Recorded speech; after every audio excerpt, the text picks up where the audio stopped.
Welcome back, everybody. Welcome back to Proficiency Bonus. We're so glad that you are joining us tonight. My name is Michael, your Dungeon Master for this evening, as we trek through Dungeons & Dragons 5th Edition with Storm King's Thunder. This is episode 23. Thank you guys for joining us. We got a couple quick shout-outs to throw out there before we begin tonight. Quick shout-out to Team MZ for all their support of small streamers like us. You can check them out on Twitter and all the other social media outlets. Don't forget to check out Many-Sided Dice as well, and we thank them for all their support. They have an awesome 5e Magic Compendium out right now called The Lost Artifacts of Greygast. You got to check it out. It's pretty amazing. Not only does it have all this magical items, but it goes into all the lore about them and the history and the backstories of them, so it's pretty amazing. Another shout-out we got to make is Nightshade Creations. They make really cool dice trays and things like that that you can go ahead and get. And they also came up with a new backed... what was that, Matthew? It was like a dice tower that was foldable, and you could collapse it. Collapsible dice tower, yeah. That is awesome. So you guys got to check it out. Fully backed. Yeah. So make sure you guys check those out. Visit their websites. You can check them out if you just kind of scroll down below the video on our Twitch. You can see that I've got some links set up for that, so you guys can check those out at your leisure. Also. I wanted to just do a quick shout out to a couple of our we've got some new followers this week that I wanted to just go ahead and throw out a quick shout out to really quick while I've got this this thing open right now, and I can see I could see those names. There they are. The Pixie Glow has followed us this week. Thank you so much, Pixie Glow. Dances with Kobolds. I love that. Even Costner original. Yeah, Dances with the Kobolds. Thank you so much. Vixen M. Hart, thank you for jumping on board. Barbarian for your subscription. So thank you, Barbarian. Also, we've got Rose of Gold. Thank you guys so much for following the channel and supporting us. If you like what you hear and you're enjoying watching the show, make sure you guys click that follow button up above. If you want to support the channel, make sure you hit subscribe. If you're watching this on YouTube, subscribe to us on YouTube so you can catch up on all the action week by week. We upload all the week's episodes up on our YouTube channel, so you got to make sure you check those out. So what I'm going to do now is I'm going to go ahead and take you guys over to our awesome cast for this evening as we head on over. There's everybody. We can see everybody now. Everybody say hello. Hi. Hello. And we're so happy to have Sarah with us tonight. Everybody welcome Sarah. She is going to be playing Ashlyn tonight. She was supposed to be here with us last week, but she got terribly ill. So we hope that I think she's feeling better this week, so she's back with us. And if you get a chance, Sarah also plays Solana in our Monday night Tomb of Annihilation with Dungeon Master Matthew. So we kind of got Sarah on double duty for a few weeks. We're lucky to steal her over here. Yeah. Well, welcome, Sarah. We're so glad to have you tonight. And thank you because I was struggling to play a female monk last week. So I'm glad that you're here to save me. So thank you. Don't let a lot of grease. That's all I know. There's always a lot of grease. Anytime Molfin's around, be prepared. It's like a fast food restaurant out there. I keep the people well lubricated. What can I say? Well, on that note, on that note, I think it's time for our recap. If you guys could, I'm getting a little bit of echo and feedback from someone. If you guys could check your Discords and just make sure that because if it's kicking back on mine, it's probably kicking back on the Twitch feed too. So if you guys could check that for me. But anyway, a little bit of recap last week. Last week that our party encountered as they were leaving Bryn Shander. They traveled about 20 miles or so south on horseback. They approached a group of orcs, and Diana thought that she was going to go and speak peace to them like she does most of the time. They weren't interested in speaking peace. They were interested in basically killing them and taking their stuff. unfortunately, the battle did not go well for the orcs, and in the process, the party was able to save Ashlyn, who was captured, along with two halflings from this group of orcs. Afterwards, they decided to make camp, and during Callista and Molfin's watch, they were kind of snuck up upon by a dragonborn who claimed to be the king of the Frozen Far. Had a lot of stories to tell each of the characters as they were staying up late for their watch, and so now we are at the point where they had just packed up their camp. They attached a wooden toboggan to two of the horses so that the king of the Frozen Far could ride behind them on this toboggan, and I think that is where we pick up. MG, are you all good? Yep. Okay, for some reason we lost you in the video there. So, oh, here comes the slice of pizza. There it is. MG, every time you log in, you make me hungry. I do my best. Every time he logs in, I think of I have four stocks brothers in every major trained in the martial company. arts. Buy more pizza. So those of you that are tuning in, thank you for being here. Make sure you stay active in the Twitch chat tonight because I have a few things I'm going to throw out there for viewer decisions tonight. I must say I've been pretty slack with getting caught up on the viewer decisions recently, so we're gonna try to get a couple viewer decisions in there tonight. So if you're tuning in, make sure you're chiming in on chat so you can play a pivotal role in what happens to our wonderful adventurers this evening. And please save us from Stitch Up Lads. I'm not sure I trust him. Oh, yeah. He's already giving a nat 1 to Molfin for all eternity. So we I think we have a biased Twitch chat right now, and I think we need somebody to come in and level the playing field a little bit. Yeah. So as we step in and we begin tonight, and so the story is told. You guys have just left this early in the morning. You are heading on horseback. I believe Ashlyn is on the back of Lachlan's horse, kind of nestled up pretty close to Lachlan, as she has a little bit of a crush going on. Callista, I believe, had one of the halflings on her horse. Is Callista with us? Do I see? I'm here. Just Okay. my video just died. Hang on. Okay, Sorry. gotcha. I believe one of the halflings was on Callista's horse, one of them on Diana's, I believe. Was the other one on your horse, Diana? Who's on the toboggan? Yeah, I thought they were on the toboggan with the king. Oh, they're on the toboggan as well. Yes, okay, yes, the king. Yeah, the king made himself comfortable on the toboggan. You guys were kind of wondering about him because he stayed up most of the night, and I guess you're not really sure about what his whole what his antics are yet. I'm not sure about him. MG, can you try to refresh and see if your video will pop back up for us? Yep. You still got a slice of pizza there for some reason. Oh. There you are. There you go. And it's got some pepperoni. Pepperoni.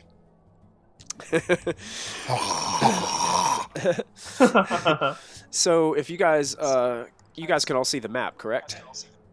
Yeah. Okay, so basically the blue square was where you guys started, where you guys had made camp. You guys are continuing to head southwest on this 10 trail. I'm still getting some feedback from somebody. I'm getting kickback from someone. It's just hard to talk whenever you hear yourself like a second later, like talking back to you. I'm sorry. It's all good. It's all good. So you guys are headed down the path. Is there anything other than just kind of continuing to travel that you guys in particular would like to do? Perception checks. Okay, perception checks. Because Callista. Because Callista. All right. There's too many people keep coming up on us, and she's so sick and tired of it. So she's like, I need to stop this now. All right. Anybody that would actively be like like nervous or like be continuing to like look around, you can go ahead and make a perception check. If you're not, if you're just kind of like chilling and riding or whatever, that's what Lachlan would do. Trying to do a wet willy on Gramps with his mage hand, you know. Jesus. Excellent. So Callista kind of is keeping an eye on things for the group. Looks like Diana is also kind of looking over her shoulder. Wow. Maybe all this about her family kind of coming back to her and stuff is kind of... A lot of stuff has happened to Diana recently. I mean, yeah, we got this whole Zulkin dagger thing, and her name's carved in that thing, and now we've got Ashlyn showing up, and they reunited with this letter from her mom, and it's like, it's a lot going on. Thoroughly traumatized. So she's got her head on a swivel right now as you guys are headed back. It's a really difficult trail. 10 trail is a tough trail just because it's so mountainous here. And it wasn't so bad those first 20 or so miles out of Bryn Shander, but now that you're getting into kind of like the heart of where the spine of the world mountain range is through here, it's really tough travel. Lots of ups and downs. It's tough on the horses. You think your travel pace is probably going to slow down to probably about 15 miles per day as you guys are traveling. So you think it might take you about 3 days to get to where Sarvin, king of the Frozen Far, claims that there is a small village town called Hundelstone. Because remember, this is all his. Oh, yeah. Okay, so Callista, Diana actively searching. Why don't we do this? I need Molfin, Lachlan, Diana, and Callista to all roll just a straight... My dog just fell. I'll be right back. I'm Okay. so sorry. It's all right. You're good. I need everyone to roll a D20. Just straight D20, no modifier, no additives, just straight up. D20. Huh. I got lucky 13. Okay, lucky Oh, 13. hey, Good. So you guys continue to travel. You make it your about 15 miles. It's the horses are getting tired. You guys are getting tired of. Well, what's surprising is for most of the trip, Sarvin has slept for most of the travel for these 15 miles. So though he stayed up most of the night, you guys get kind of probably about right there where the square is. So you guys are a little bit over halfway. You guys might actually make it a little bit quicker than you originally thought. And you get to a place where this place is barren. It's rocky, snow covered. It's very cold. Wind blowing through your hair. Molfin, you got icicles kind of forming in your facial hair. I mean, it is freezing in this place, and you guys get to a point where it's probably safe to say it's probably take you about 30-45 minutes to set up a good camp before it gets dark. You guys make your preparations. Does anybody have anything in particular that they'd be doing during this time? I'd be focusing on the horses and my griffin. Okay. I'd be trying to chat to Diana the entire time, no matter what she was doing. Okay. So like Ashlyn is following Diana around as Diana's like setting up things and is You know that time we were 7 and we were wandering through the forest and we got lost and I got hit on the head? That was really funny. It kind of was. Diana just kind of Callista's purposely avoiding the two of them. like if they even come near where Callista is, Callista just finds somewhere else to go. Lachlan and Molfin, what about you two as camp is being set up? Puttering around, offering to help out here and there is needed, but more watching Diana and offers to take the first watch. Okay. How are you watching Diana? Like, This- like, are we talking Are you creepy? excited about this? Are we talking about a creepy watching Diana? Or Oh yeah. Sounded, my yeah, God. Yeah, because yeah, that's that's. Just, oh, Lachlan needs help. Go over, help Lachlan, then you're right back. I'm sorry for any viewers that is making uncomfortable. I think we just lost one. I don't. I don't condone this behavior. That's Just make it your night well distance away, just locked and watching. okay. All right, Lachlan. I'm trying to see if I can use my mage hand and make snowballs, and kind of like seeing what it's like to kind of toss them and throw them. Trying to be a stealth snowball thrower. Okay. Make a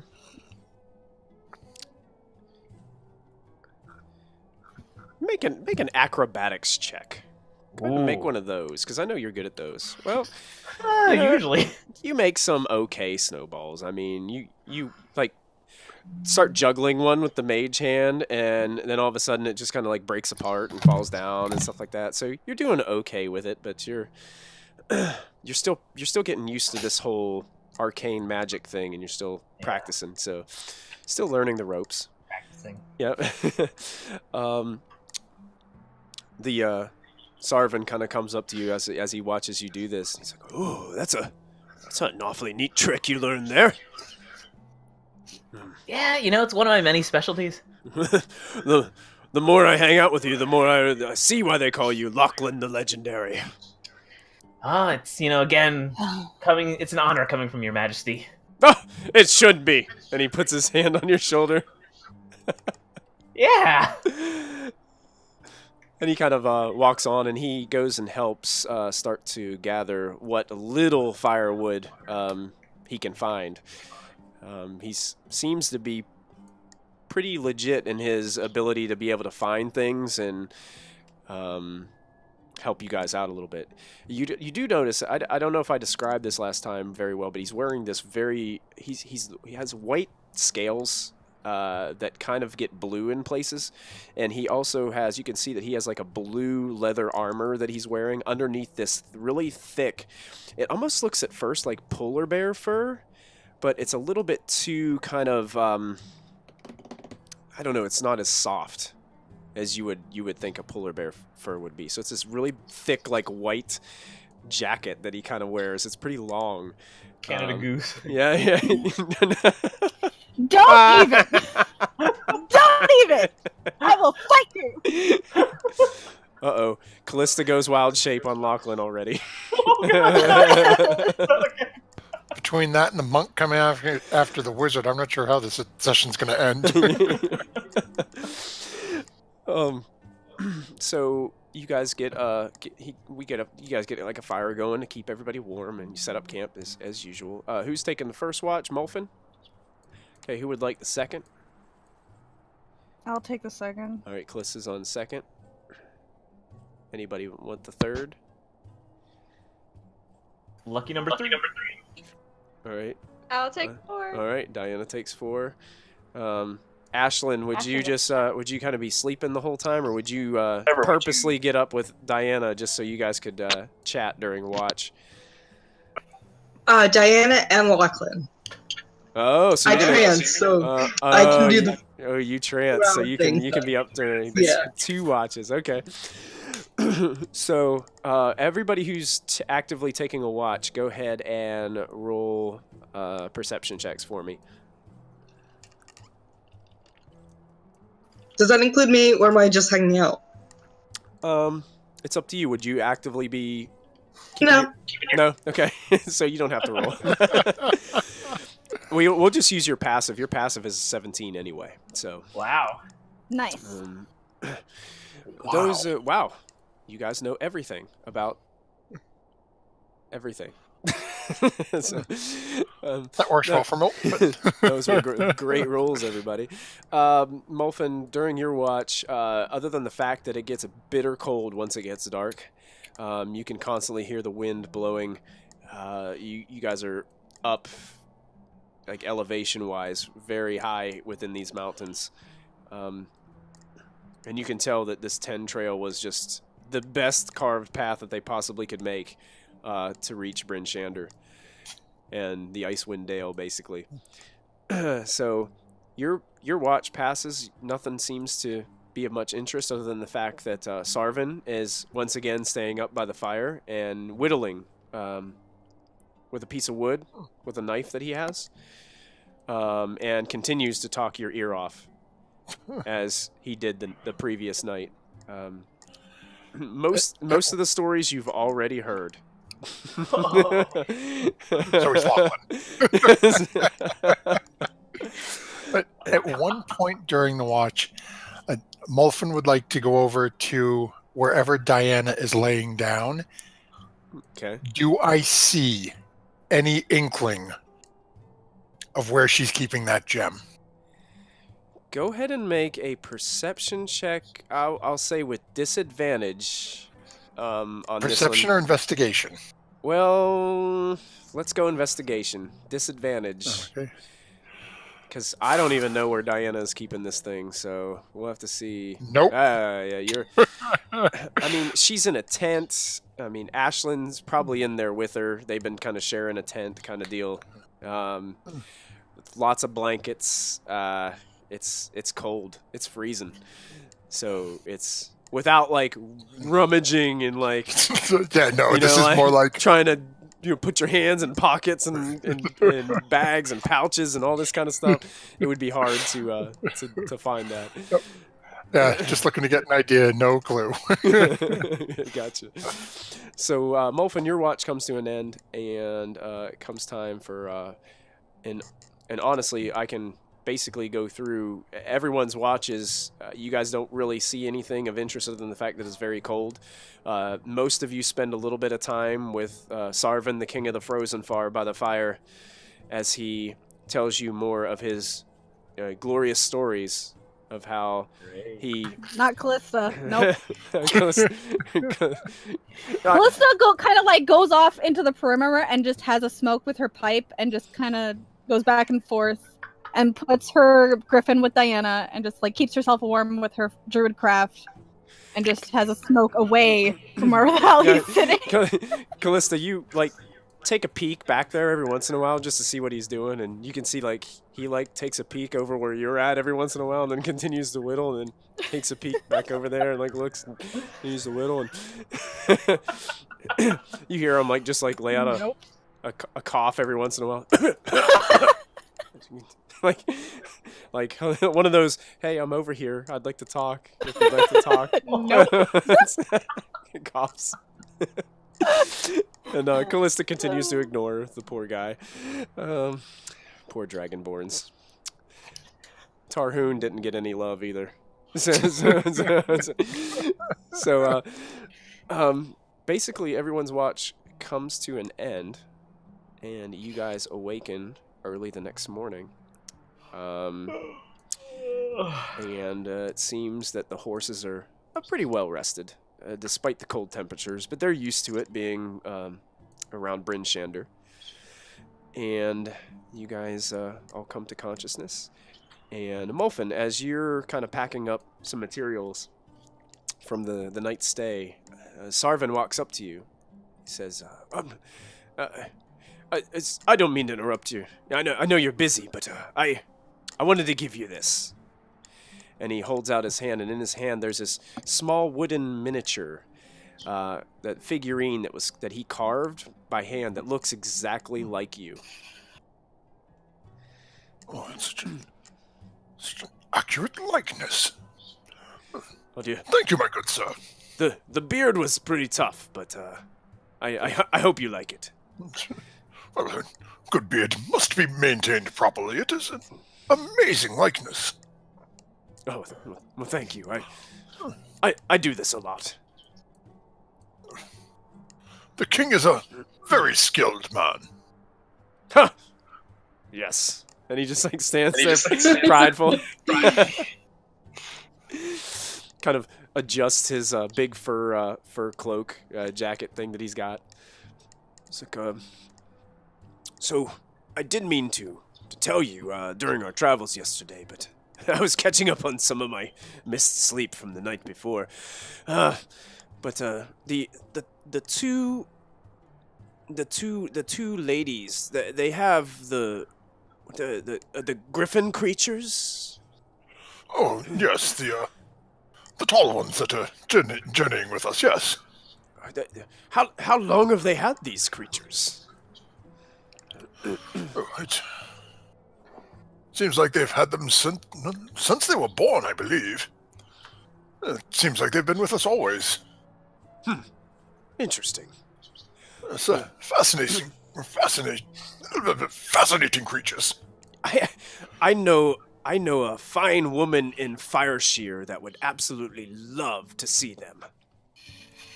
Well, I really didn't think half-elves were that odd, but I'm sure we could put the two of them on display. No.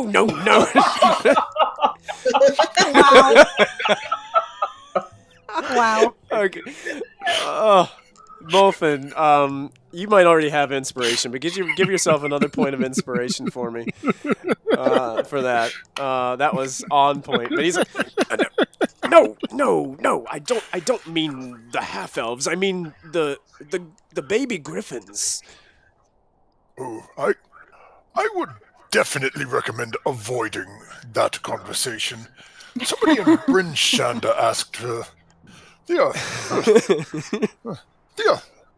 the paler one about it, and if I remember correctly, she broke his nose or broke his jaw.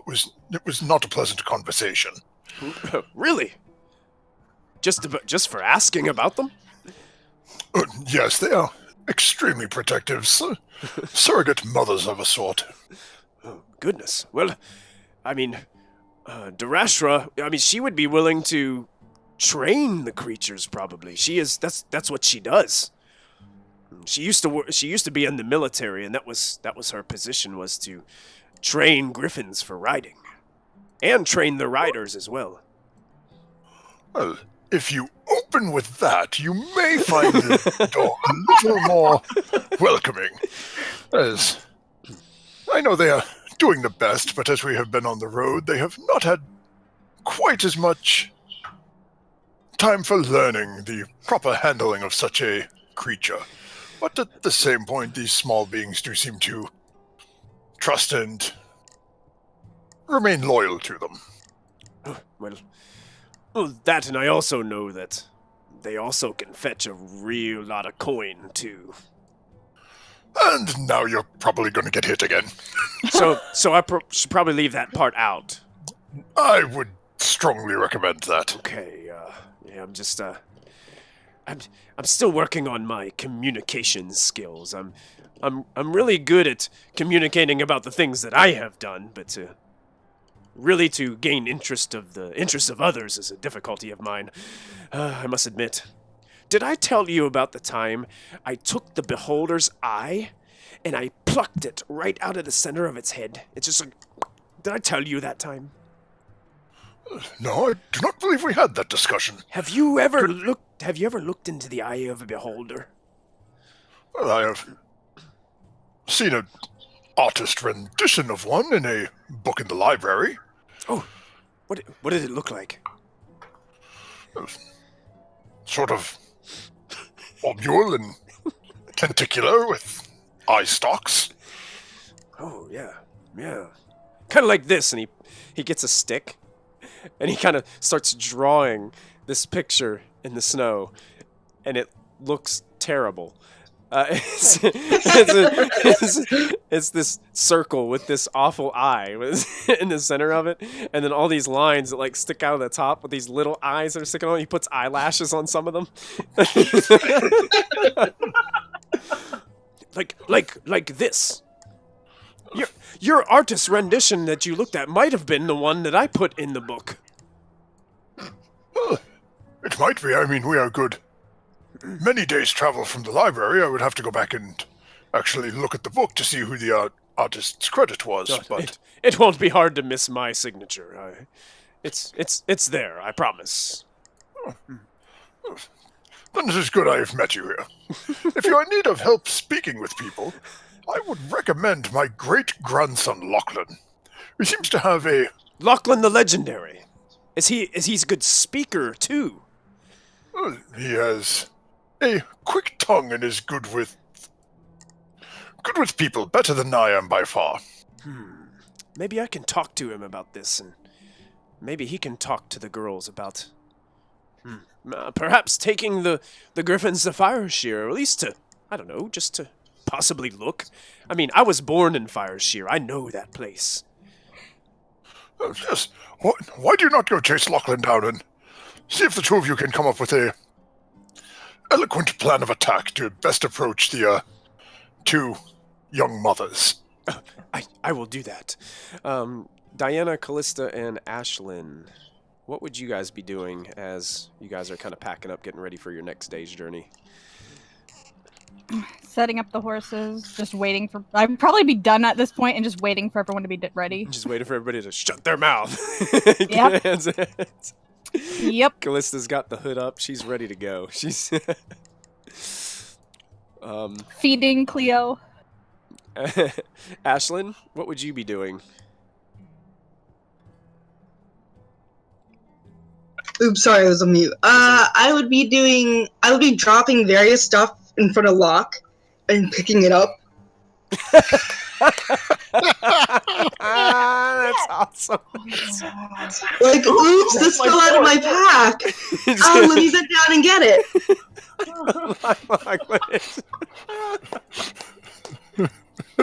Oh my goodness. That's too much. That is too much. Diana would the Will Smith pose every time she does that, just like.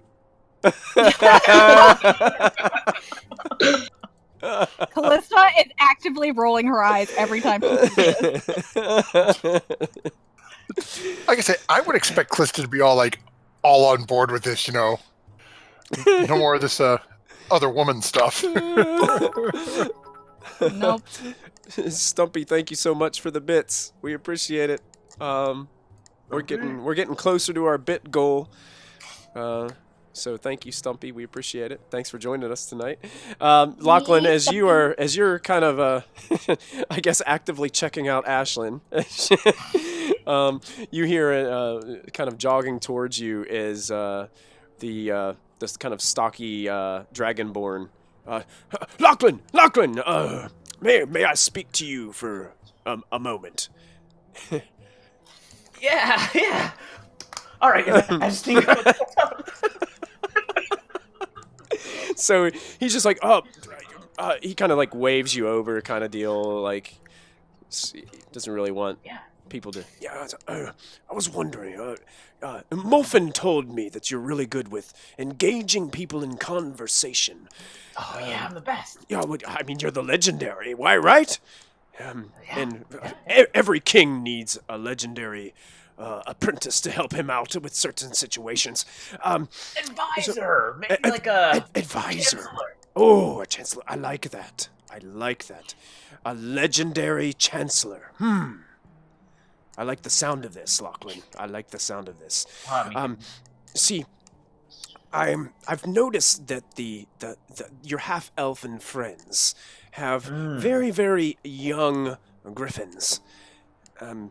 I was born and raised in the town of Fireshear, where there is a prominent dwarven woman who used to work in the military, training these griffins and the riders. Riding a griffin? Riding a griffin, yes. That's a thing?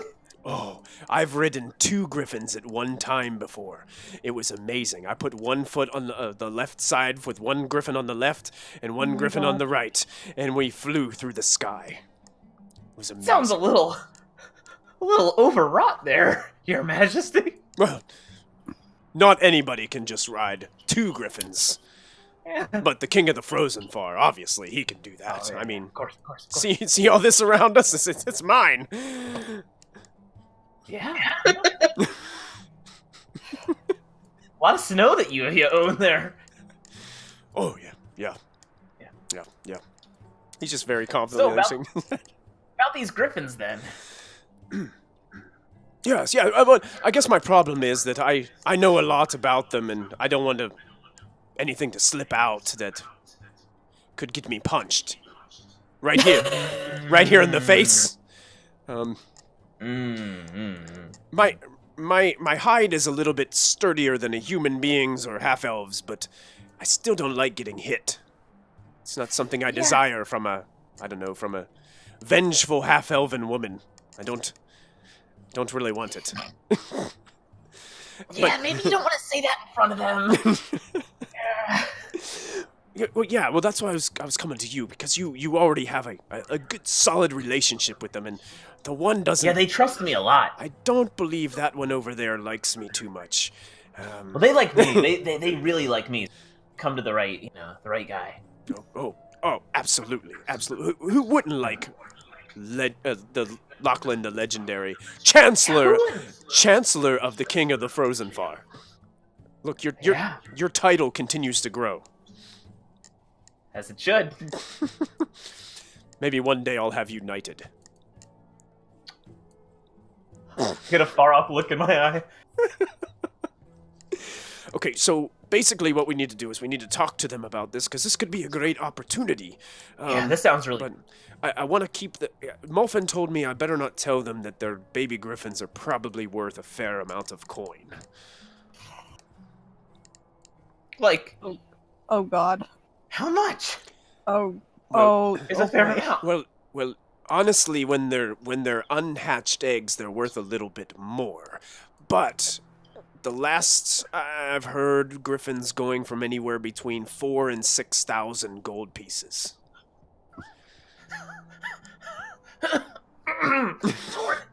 Is it worth your life? 1,000 each?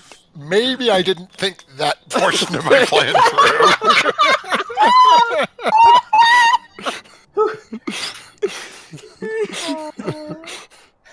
Molfin's just gonna start. I'm not here. Molfin, as Molfin's like listening in on the conversation to see how it goes, having himself a little chuckle every once in a while, then you see him just go like, and then just drift off, like almost like he's not even there.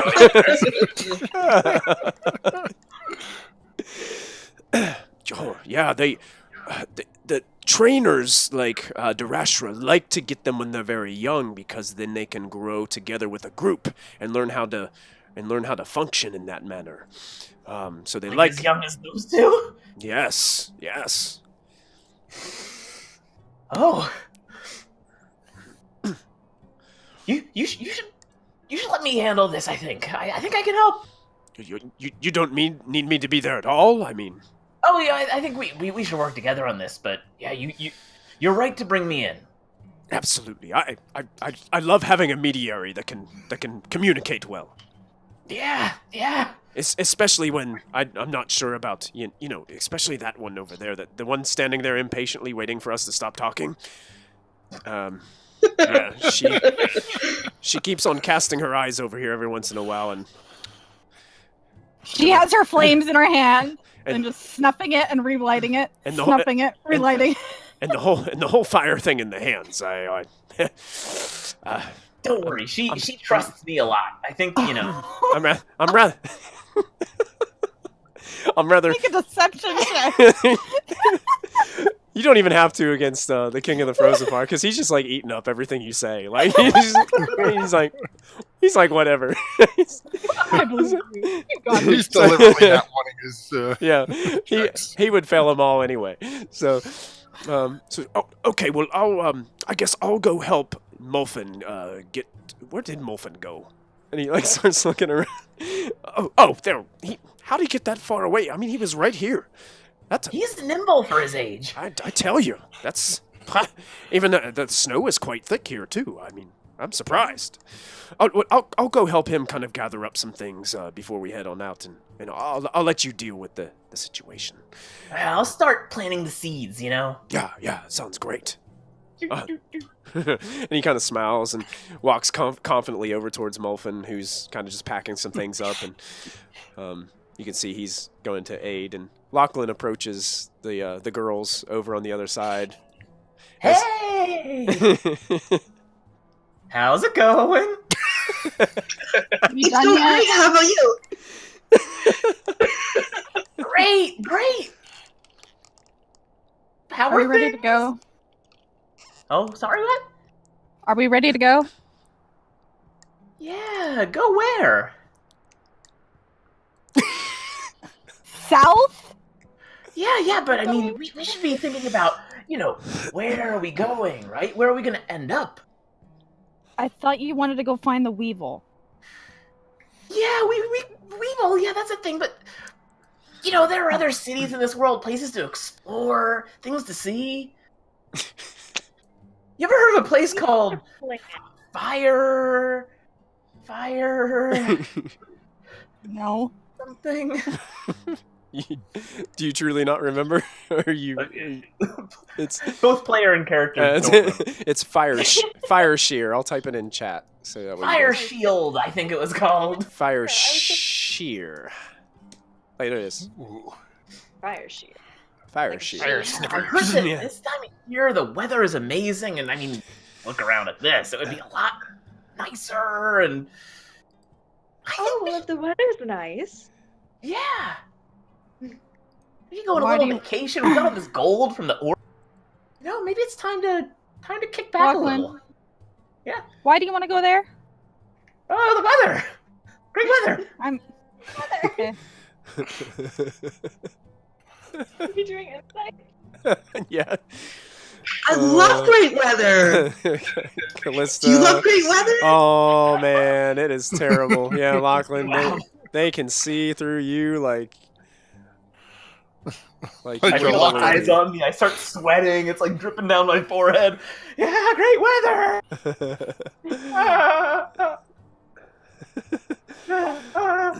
Start backing away slowly. Lachlan, are you okay? Yeah, I think I just ate something funny the other day. I'm just kind of. We haven't had breakfast yet. We're not going there. I don't know why you want to go there, but I can tell I don't want to go. Why can't we go? It's Well, what's there? Why don't you try telling the truth for a change? what if I not told the truth? It's. Let me be real with you. I'm gonna be completely real with you. Uh-huh. You know those griffins you have? I clutch her closer. What about her? I spiritual weapon. You can't I have my spiritual- flame out. What weapon are you summoning, Diana? A sword. A really, really big sword. Okay, And so mine's this. Like two-handed so all of a sudden this massive fireball appears in Callista's hand, and this giant beaming sword of magical glowing gold energy starts floating above Diana's head. It starts kind of like cutting figure eights into the air. I'm looking back and forth between the two. Choose your words carefully, Lachlan. I don't mean to disparage anyone's skills as a parent, but we My flame gets like blue. My flame turns blue. It's hot. Molfin, Sarvin looks at you and he's like, I don't think things are going so well over there. Give the boy a chance. He's not dead yet, so it's. I'm trying. I'm really trying not to look, but it's just too good not to miss. Would you like some rations? It may be worth the. Oh yeah, absolutely. And they just kind of continue to. Popcorn. The one little halfling comes over and he's like, huh, "What's going on over there? My goodness." Just sit down, watch the show. It's going to be quite entertaining, it appears. Hey, can I have some of those rations too? I'm starving. Sure. So There you he's- Wolfen's just handing out what little rations he's got. and then we'll chime back over to Lachlan and the ladies. with all due respect to your parenting skills, we've been living a rough life out here, and I think it's important that, we make sure that these, that the griffins get the right nutrition and knowledge, the things that a little griffin needs. And I've heard that there's a tradition of griffin rearing in that area, where, there may be people who can make sure that we're doing things right. And you couldn't just open with that? Well, I thought the other way was a little more persuasive. I don't know. What do you think, Callista? I don't know. Lachlan, what ulterior motive do you have in this? Yeah. You know, it's like if Since we when go, are you we go to so Waterdeep- concerned with what we do with our children? Yeah. Yeah.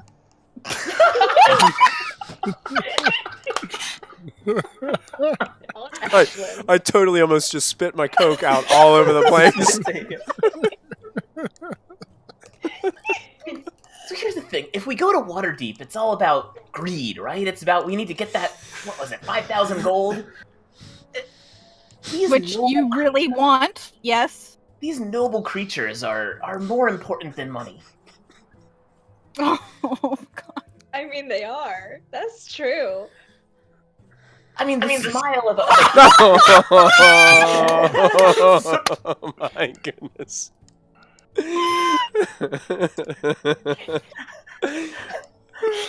I'm assuming he's trying to blow smoke up my ass. Do you want to go ahead and roll a deception there? Or are you I'll use my natural 20. Oh, he's expending his natural 20. So what's Come on! so what's your bonus? It's probably like what's it, 6 or 7? Oh shoot, it's not enough. Deception's not enough. I'm only +3.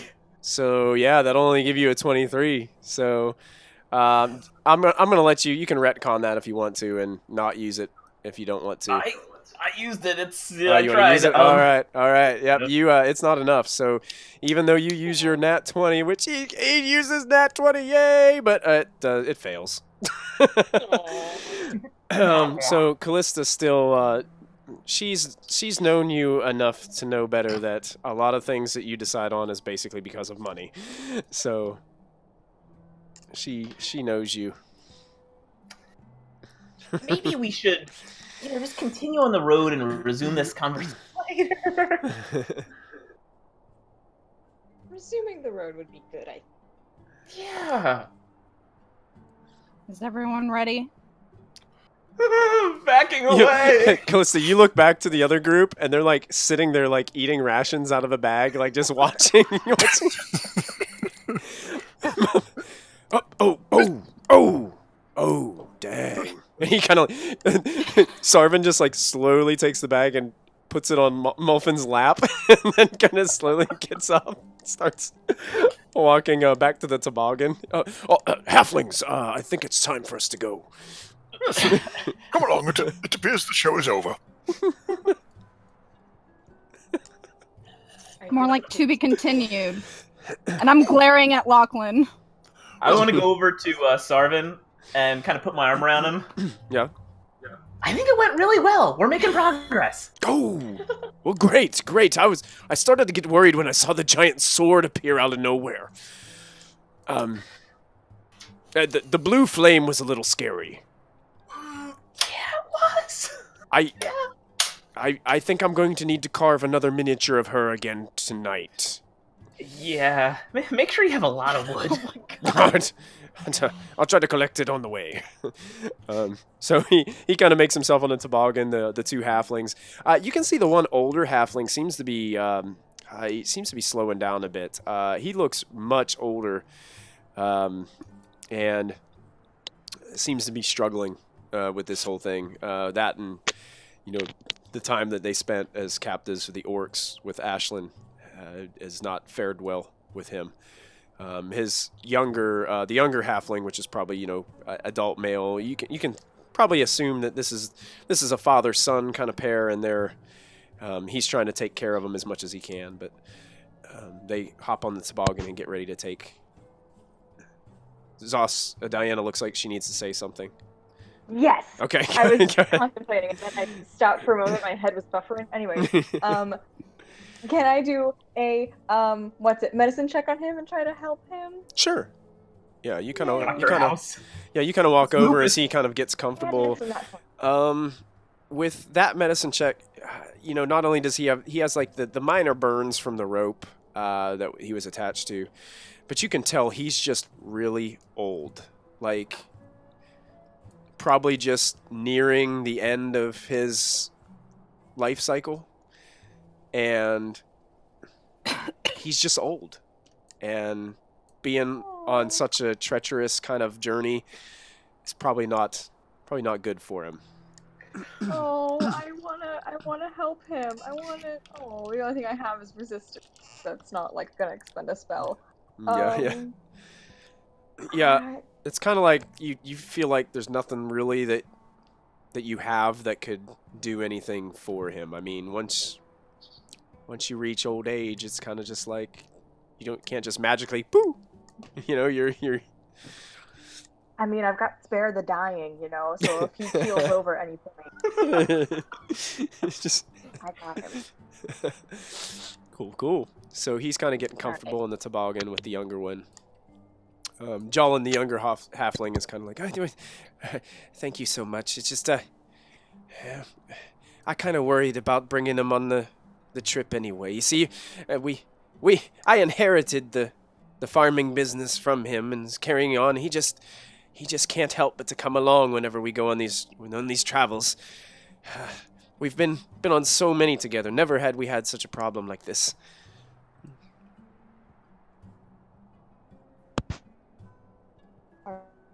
Been through. I can't hear what you just said. I am so sorry there that you have been through so much. Well, thank you. And I can't thank you enough for helping us and saving us from those terrible creatures. Oh, of course. That's what we do. Well, some of us, but it's what I do. Well, thank you. I just and he starts to cry, like he just starts to pull Oh his, my god. I don't know what we're gonna do. See, the giants, they crushed our whole crop. All of our funds that we were going to make in the north were going to help to sustain us through the rest of the months when crop could not be grown. I don't know what I'm gonna tell my wife when I get home. Oh my god. And then he's kind of like, I've got 10 children. Oh my god. And he just starts like burying his head in his hands and. Can we all hear this, or can only Diana hear it? Oh yeah, he's crying. He's like full out bawling, crying. I give him 2 gold, so I now have 6 gold, and 10 silver, so I now have 30 silver. And I'm like, here, it's what little I can give you, please, just put it to good use. I would hate to see family starve. Oh, well, thank you so much. I appreciate it. And he kind of takes it. And May Ilmater bless you. I do that whole, thing. Thank you. He continues to wipe tears off his face. And the old man halfling is kind of falling asleep in his lap, kind of sort of as he's sitting there on the toboggan. And you hear the cough of Callista. She's ready to to move on and get going. I haven't done anything yet. Stop. I guess we'll be walking. I guess his father is already like being carried on somebody's horse or something. They're in the toboggan. They're in the toboggan. They're on the awesome. Yeah, with Sarvin. Sarvin's kind of in the back, and they're kind of in the front of the toboggan. Is there room in the toboggan for me because I am Diana's friend, so I'm in lock too, even though I love him. Oh. Yeah. Diana. So you want to ride in the toboggan as well, Ashlyn? Is that what you're saying? Oh wait, Okay. the toboggan? Yeah. Remember? What just happened? Yeah, Callista. We each have a horse, and then 2 of the horses are hooked up to the toboggan. Mm-hmm. Yes. If I remember, I think it's me and Callista toboggan hooked up to us. Yeah. MG, if you can try to reconnect too. We lost your video for some reason again. So. He gave a BRB. He had to step for a second. Gotcha. All right. So you guys are heading back on your journey. Here's what we need to do. We're going to start with Sarah this time. Ashlyn is going to roll a straight up D20. Then we'll go back to Molfin, Diana, and Callista. So everybody roll just a straight flat D20 for me.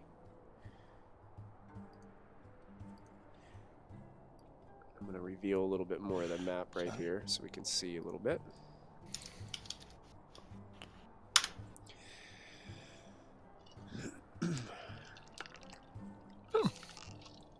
All right. Hooray! Double digits. So, you guys continue to make your way towards the town of Hundelstone. Unfortunately, you're just going to be shy of making it there on this day. The travel is tough once again. It is cold. But you feel like as if you're kind of making your way towards the end of this particular day. You feel like you guys are coming down the mountainside, and you can see that the range starts to break up a little bit, and the mountainous region doesn't look quite so vast anymore. And you can start to see in the distance some of the areas start to flatten out a little bit as you guys look off from the high elevation. And eventually you guys get to a spot where you can camp once again. Sarvin feels pretty confident that you're within a half a day's journey of the town of Hundelstone, and he once again slept most of the journey on the back of the toboggan. Ashlyn, it was kind of uncomfortable because he kind of almost like fell asleep on you. It's like when you're on a plane and the person next to you kind of falls asleep and just starts going like on your shoulder and stuff like that, and it was kind of uncomfortable. Yeah, you kind of push him off, and he like just looks around for a minute, and then instantly falls back asleep. And you guys make your way to an area where you think it'd be good to spot to camp. Anything in particular you guys like to do on this night? I'm gonna take a watch. Okay, Ashlyn's going to take a watch. Okay. Molfin will volunteer to take first watch again. Okay. Ashlyn, do you want second watch? I'll take second. Take second? Okay. I volunteer for fourth. Yeah, I'll take third. Okay, third. So Lachlan will be free of watches for this evening unless he wants to get up to take a watch with someone. Join Gramps on his watch. Okay, on first watch, Lachlan is going to join. Okay, you guys can all make perception checks for me just to see how our watches go.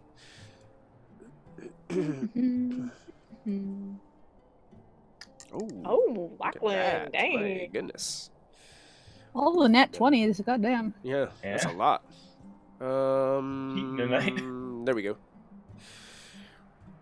So during Molfin and Lachlan's watch, is there anything that you guys have? Sarvin is up once again by the fire with the few pieces of firewood that you guys could kind of muster up, and you guys are out there next to the warm fire while the girls are in their tents and sleeping comfortably. You can see that he's once again got a piece of wood and he's whittling like he does every night. Is there anything you guys would be talking about in this particular situation, or just kind of looking around, watching, and... Gramps, what do you think of all these new people? I think you're muted. Yeah, there you go. I'm not quite sure yet. It's rather bothersome to me but are we not trying to find a way to bring Moby back?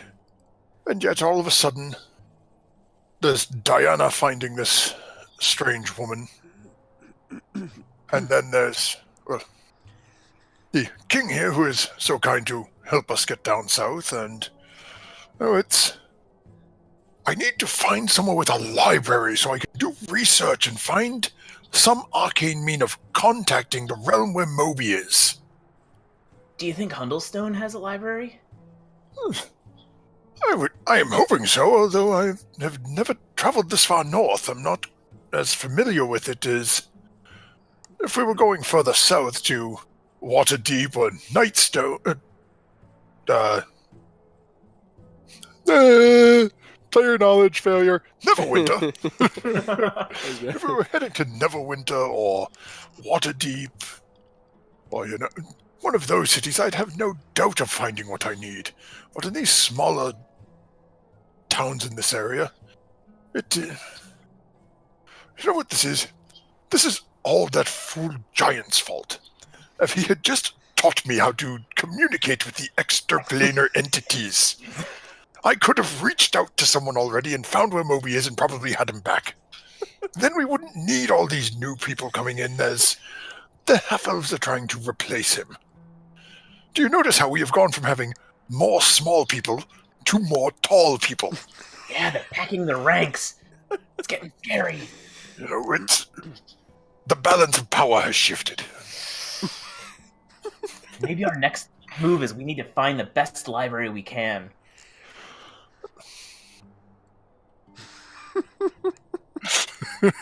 Diana, I hate you at the moment.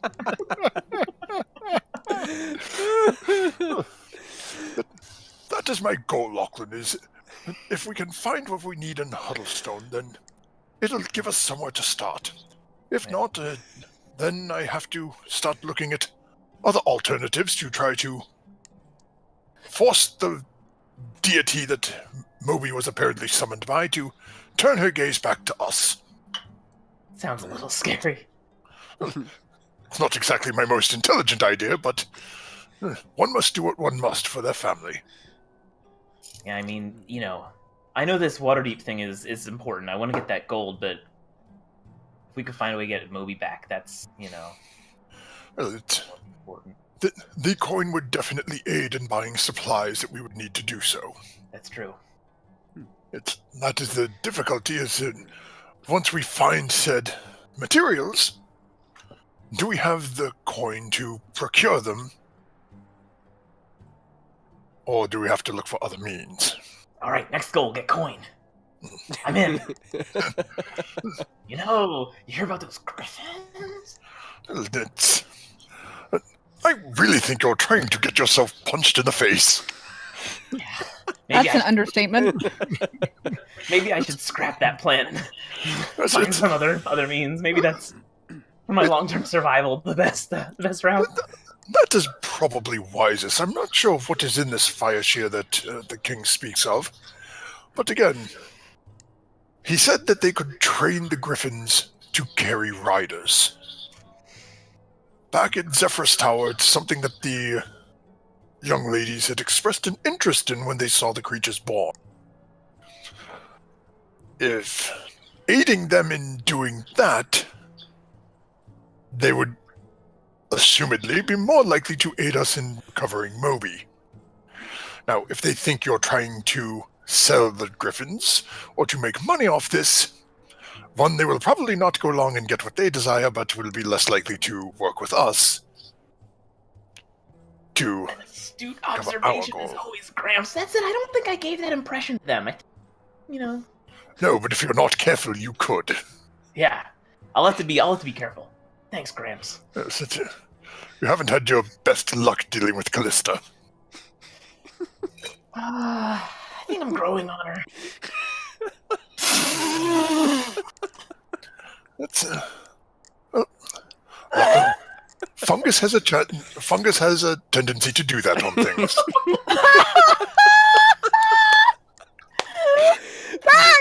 Man, Molfin is on fire tonight. Hey! I love mushrooms. Well, if you let the fungus grow enough, eventually it can take over the organism. Wow. Okay. Lachlan's just taking all this in. Looking it up. You're always full of good advice, Gramps. So eventually your watch comes to an end. Lachlan, Thank you, Sister Druid. Lachlan, you take a time before waking up. I believe it was Ashlyn who was taking the second watch. Am I right? Yeah. Okay. Before doing that, Lachlan takes another stroll just kind of around the area.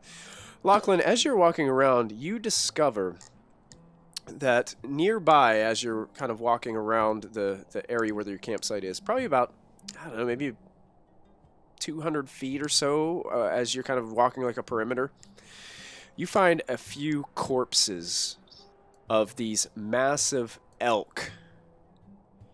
No. But most of them are eaten. And there's probably about 4 or 5 of them that have been completely devoured. You also notice a giant hole in the ground.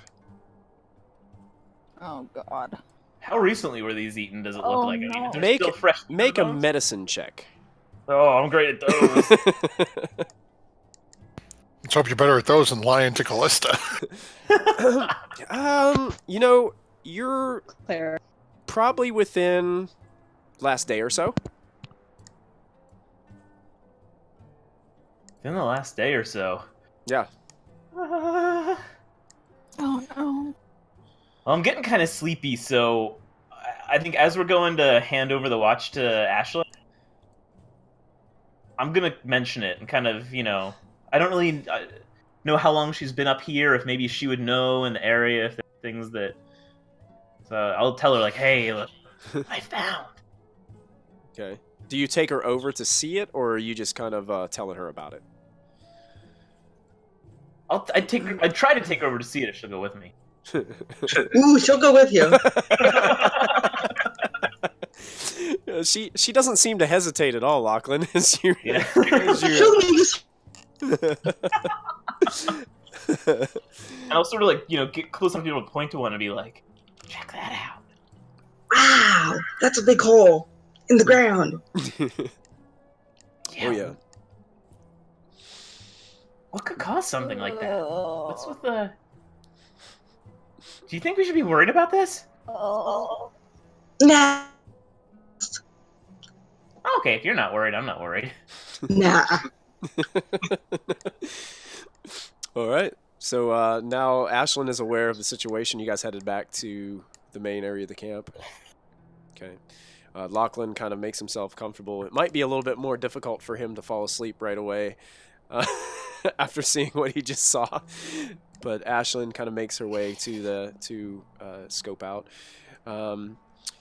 And basically, we can kind of fast forward a little bit. Basically, each one of you that has a watch, the King of the Frozen Far once again tries to spark up as much conversation as he can with anybody who will listen. Oh no, I wanted to do something with him. Oh sure, go ahead. What would you like to do, Ashley? I've got woodcarver's tools, so I wanted to take them out of my pack Okay. and like make a crappy little miniature of him. Oh, nice. So you guys are out carving together by the fire, and he's just kind of like, he's like talking to you about how, he's been carving miniatures every night for the past, 7-8 years or whatever, as he's been traveling around the north and the spine of the world, and Icewind Dale, and even over the sea of moving ice and all kinds of different things, telling you all these stories about how he's carving. Oops, I clicked it like 10 times, sorry. That's all right. But I made a miniature of him. Okay. Wow. Your first roll is the one we're going to take because it's a 28. Okay, good. 28. So you're purposely trying to make it a crappy miniature? No, I didn't think I'd roll that high. Okay. Well, it is actually a almost perfect likeness of him. And as you show him, as your watch comes to an end, he's just like, "Oh, wow!" And he takes it and he looks at it and he's just like moving it back and forth. You must have been working on these things for years. Yeah, I fiddle with it this and there, sometimes, maybe. Who knows? Well, look at the detail. I mean, you got all the detail in my scales around my head. Oh, it's remarkable. Do you have a title? Oh, what? No. Maybe? No? We need to work on that. You should definitely have a title, like Lachlan is Lachlan the Legendary. Yes, he is. He told me that. Oh, he told you that too. Oh, he is. His name will be great in my court. I need to have him as my chancellor. I think that'll be what we'll do. Every good I king. think that's perfect for him. Absolutely. So you guys get through like having this conversation about how you need to have a title and all this stuff, and your watch comes to an end. And who was taking third? Was it Callista? Me. It was Diana. I think you were taking fourth, right? Yep. Yeah. So Callista, was there anything in particular you were going to do during this watch other than just kind of keep an eye out for anything in particular? Yeah, just I'd probably drop my hood and just kind of enjoy the night and keep an eye out. Ashlyn, would you have mentioned anything about what Lachlan? Yeah, had I would told have been like, "Hey, Callista, there's a giant hole and some dead things. You should go check it out. Good night." Where? Wait, where? Over there. Okay, I'll look over there then if I know. Okay, Callista, you go ahead and take a stroll over there, and you see exactly the same thing that Lachlan and Ashlyn had seen before. About 4 or 5 corpses. It's hard to tell because most of like the meaty parts have been completely eaten off the bone of these elk, these massive elk. Like one of them is just a head, literally just sitting there in the snow, and you see this massive hole in the ground, probably at least by 10 foot round hole. It's just like massive hole. Can I do a nature check on the hole, see if I recognize it, or can get some sort of inkling of what would have caused it or how big it is? Sure. Yeah, you can make a nature check as you're kind of, or you could just do an investigation check. Can I do nature? Yeah, you can do nature. Sure. As you're kind of snooping around and looking around, you can see that not only do you notice that there are this massive hole, but you can see that something definitely sprouted up out of the ground here, in the way that the earth is. It almost looks like something tunneled out of the ground here and possibly tunneled back in to the ground. Oh, Christy knows what it is, but Callista doesn't! And also as you're kind of like looking at away, you can see that something has eaten this creature, or these creatures. Something has eaten them. But and there's like 5? What's that? Yeah, there's about 5. And they're like 5. But you also notice that some of the creatures, not only does it look like there's these bite marks and shred marks, but you also see what looks like maybe beak marks. This is something pecked some things too. And you also see even like smaller bite marks as well. Oh. Okay. And I mean, it's a blood mess. Like it's just like sprayed everywhere. Terrible scene. Definitely more than one. That's what I like to know. Okay. But there's no signs of any movement around this area, though. Doesn't seem to be any in the snow, but you can make an investigation check for me. Sure.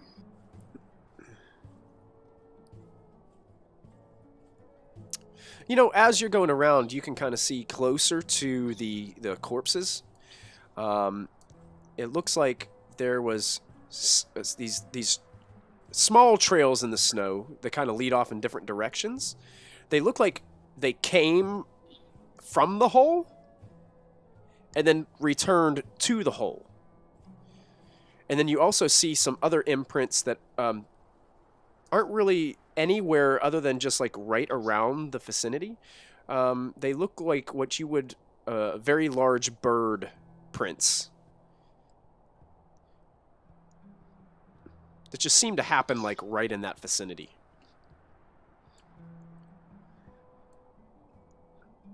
Okay. I'll make my way back to camp. Okay. But I want to be stealthy about it, just in case I'm being watched. Okay. You can make a stealth check. Nope. Don't. I picture Whoever's watching me knows where we are. We're screwed. It's great. It's just a lot of crunching of snow that it's kind of getting to the point where it hasn't snowed in a little while, so there's like that icy layer on top of the snow that like gives way every time you like start stomping. So it's like you're trying to lighten up your step, and you like sit there for a minute and you think you got it, and then all of a sudden you fall back down into it. It's like right into the snow as you're moving along. And you make it back to the area, and Sarvin's like, "Oh, I heard you coming a mile away." Yeah. Sure. Mhm. I'm sorry. I guess that was a little brash. He goes back to carving. I'm used to it. Hey, have you... I'll explain what I saw to him and ask him if he's heard of anything, any creature that would do that would travel in, like, groups or, like, something like that. What exactly did you see? I mean... I'll explain everything that I saw in detail with, like, the beak marks, the trails, the hole. Oh, the hole. You said you saw a hole in the ground. About 10 feet across, you said? Yeah. Well, 10 feet's not so bad. Well, there are creatures sometimes that burrow through the ground. They hunt at various times here in the spine of the world, and they like to stalk their prey from underneath the ground and burst up through the ground at opportune moments. I kind of figured. I think I've had one dealing with a Remmerhaz before. They like to stalk prey from under the ground. They can feel the tremors of your footsteps. Nasty creatures. Well, from the looks of it, looks like it was maybe a parent with a couple cubs, or... Oh, goodness. If it was only a 10-foot hole, it couldn't have been a parent.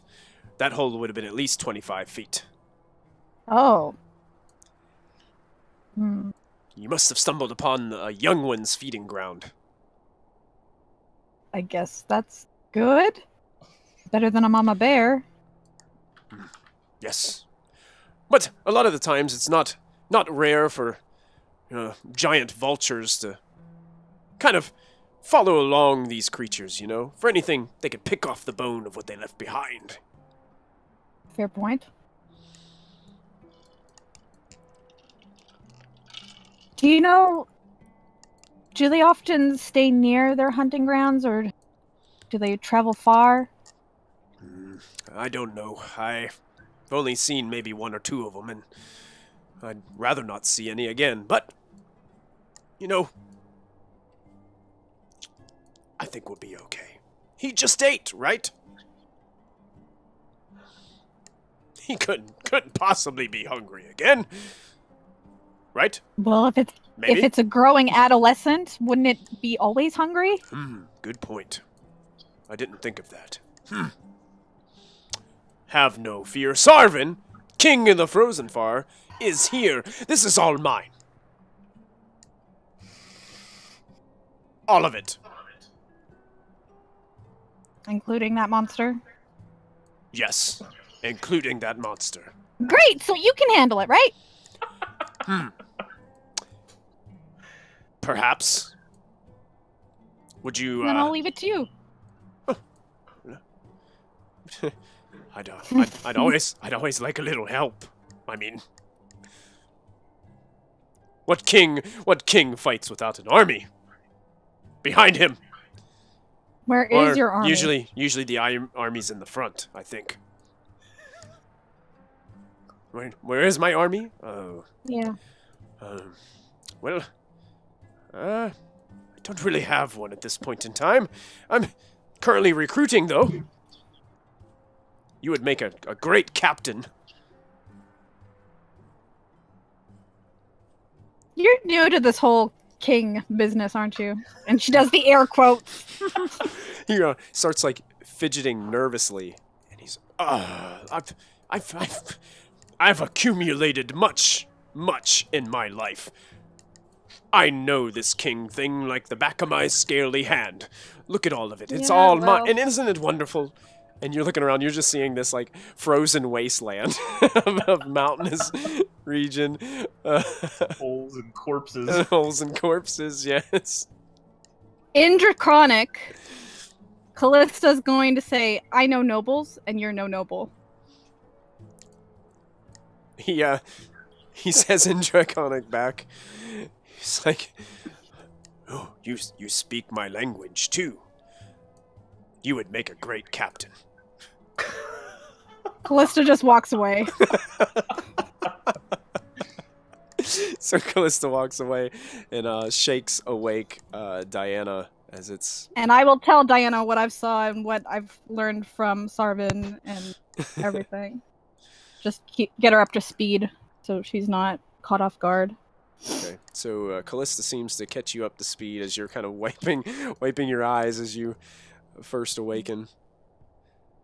Huh? Oh, wow. Okay.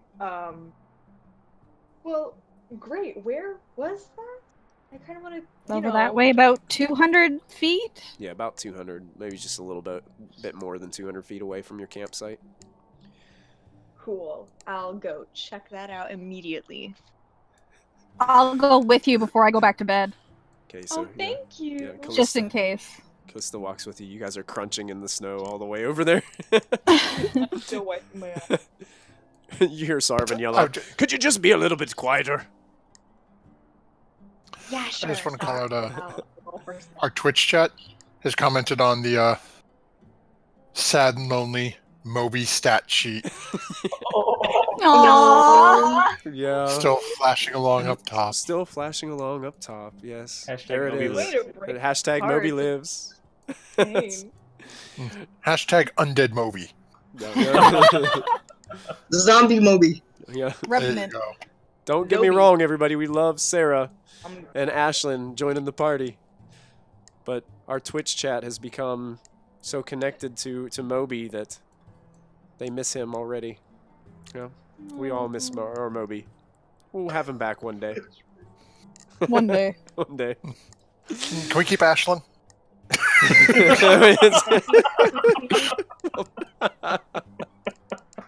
Love you, JJ.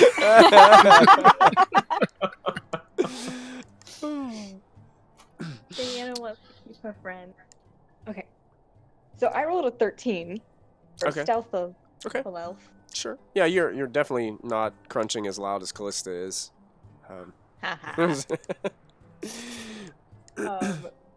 When we happen upon the bodies, I want to investigate them or check them, whatever I gotta do. Okay, yeah, you can roll an investigation check if you'd like. Awesome.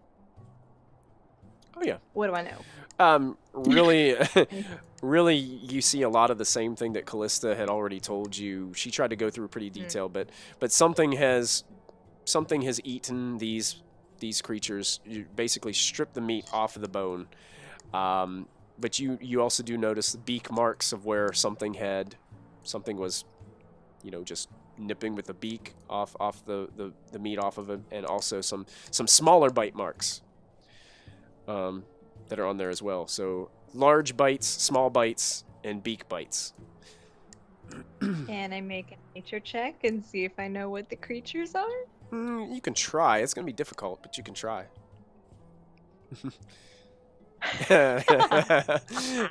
It must have been a great white shark. I was going to say half elf. Land shark. Land shark, all of a sudden. You really don't have a clue. I mean, obviously, one of them looks like some kind of bird, but you have no idea. Sharknado, yes. All right. Well, I'll just go back to camp really confused with a really bad feeling. Like, Callista, I don't know. I don't want to. Yeah. I don't want to stay up alone. Doesn't really bode well. All right. Well, sleep tight. Don't let the earthworms bite. If you need me, just wake me up.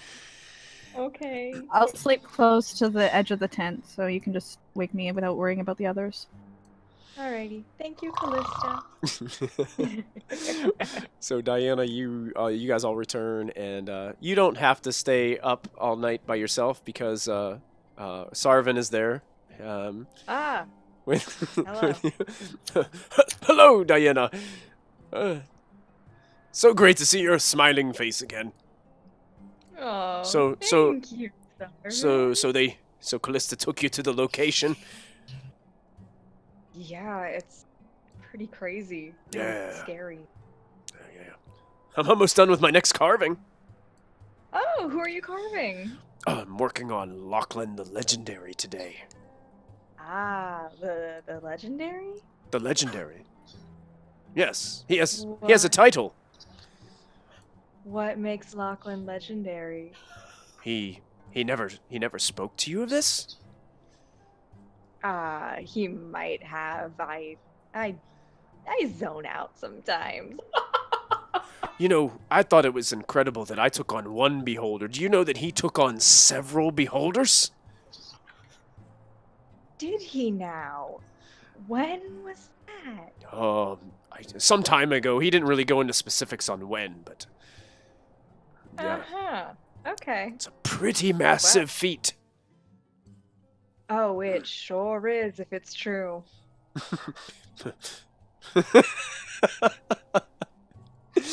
So you guys kind of just engage in some more conversation.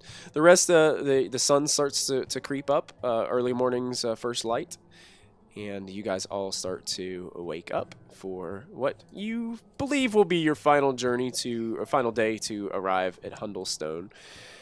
And you guys start to kind of pack up your camp, get things ready again.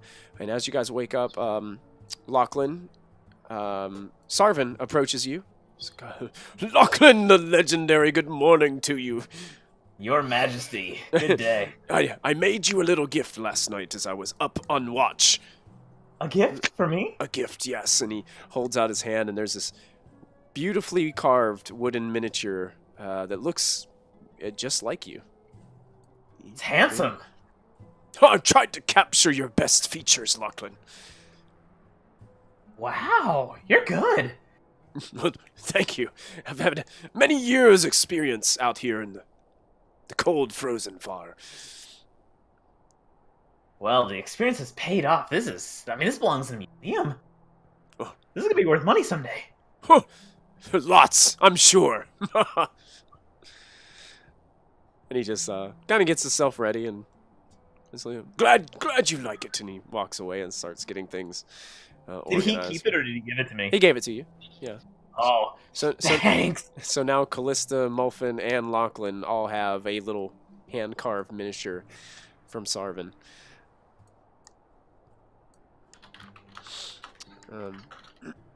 We can play D&D in the game soon. Yes. Have a sit down. Sarvin will be your DM. It's called Houses and Humans. Oh, would you look at that, players? I rolled a 126. Oh my god. Yep. Insight check the DM. I had a DM in high school. Oh, you could certainly try.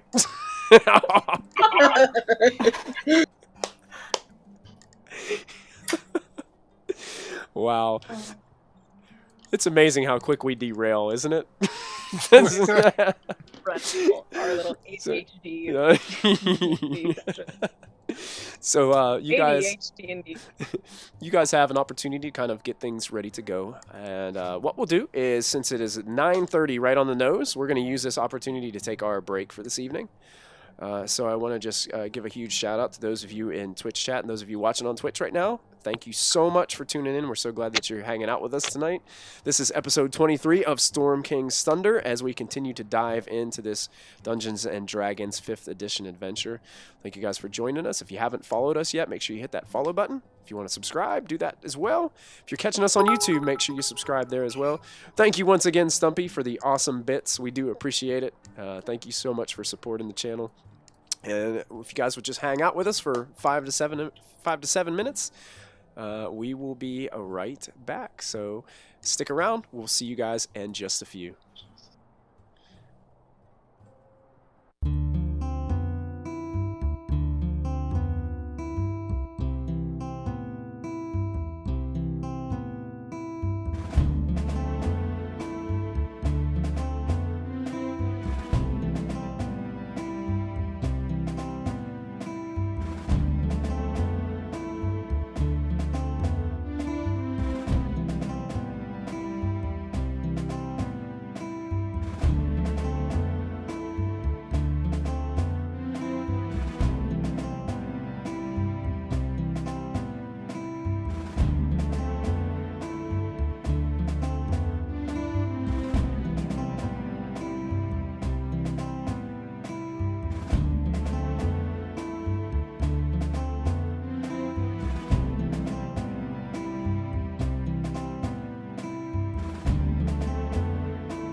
Welcome back, everybody, to episode 23 of Storm King's Thunder. Thank you guys so much for joining us tonight here at Proficiency Bonus.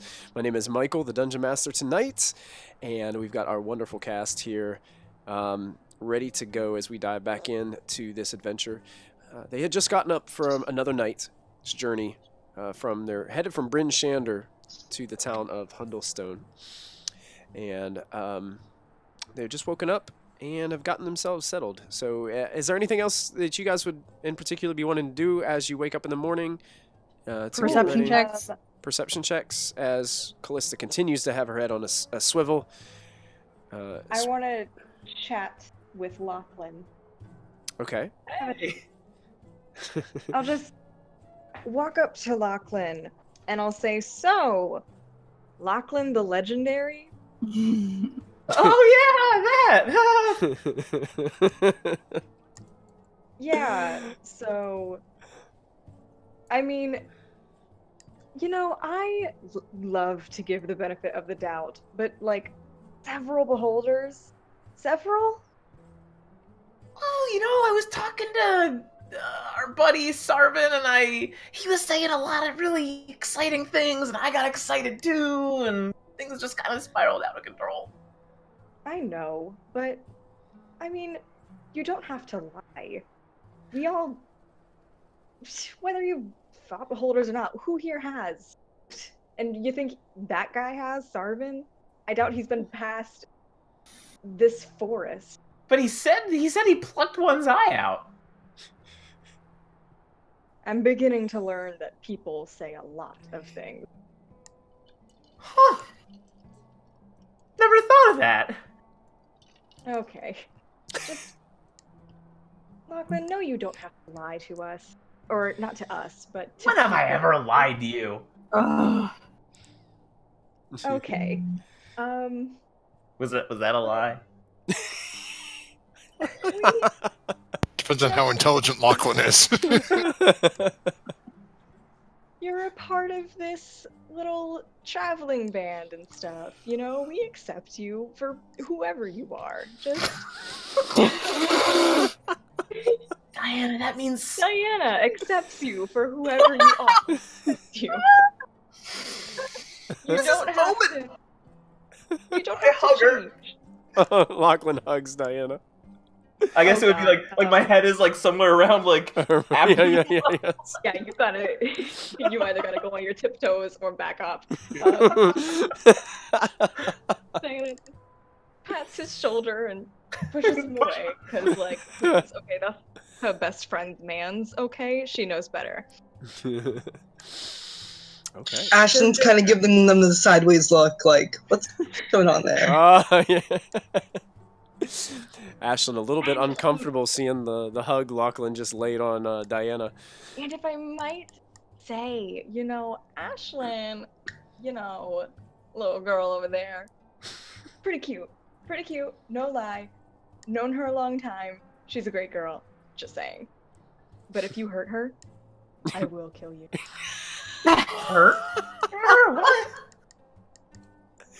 Just, throwing it out there. But anyways, yeah, so I cracked his shoulder. Moral of the story, we care about you no matter what. You have a family here. And give him a really, really tight squeeze, dig my nails in him, and I'm like, indeed, a nice actually. Thanks, And we continue on. Poor Lachlan, but I'm not sure he doesn't deserve all this. Are you though? What consequences, Michael? What consequences? So, you guys are getting yourself situated. Is there anything else anybody was doing or saying after Diana's wonderful conversation there with Lachlan, which ended in driving nails into flesh? Since I'm easily confused, I'm gonna go, Uncle Molfin, can I ride with you today? You're muted. Oh, hold on. No, Not you. he's referring to me, young one. Oh, It happens at my age. The voices, it's Edgar talking to me again. okay, Uncle Molfin. I suppose if you desire it, you can journey with me this day. It's not a Yay! I cut him off and I just run and jump on his horse. Ashlyn beat you to the saddle. Well, how about a hand up for your old uncle? Of course. And I help him up. All right. So you guys are getting settled in. The halflings are getting themselves settled in as well, and you guys start to make your journey. Sarvin thinks probably by sometime mid-afternoon, early evening, you guys will approach Hundelstone. But I would like for Lachlan, and we'll go to Diana and Callista. All roll straight d20s for me, please. Oh no. Somebody roll a 20. Good stuff's gonna happen on a 20 or a 1. Man.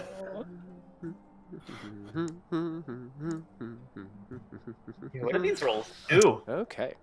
So as you guys are traveling, you guys feel like you're headed up what appears to be the last great incline before you guys can see that that the land starts to kind of taper down, and you can kind of come out of the mountains. Probably on the other side of Hundelstone, you guys feel. But this one seems to be the last kind of brutal trek for you. And you don't seem to have too much trouble. Sarvin seems to sleep most of the way on the toboggan, like he has been. Ashlyn is now riding with Molfin, probably because she doesn't want a dragonborn falling asleep on her anymore, which makes perfect sense. And you guys, as you come to the crest of what seems to be a very high elevation, you can see farther down the trail what looks to be a small town, built amongst the rock and the kind of barren areas of this mountain range. And as you do so, this place is barren. I mean, only a few shrubs kind of cling to life up here. It's a very rocky landscape, and the whole area is just covered in snow.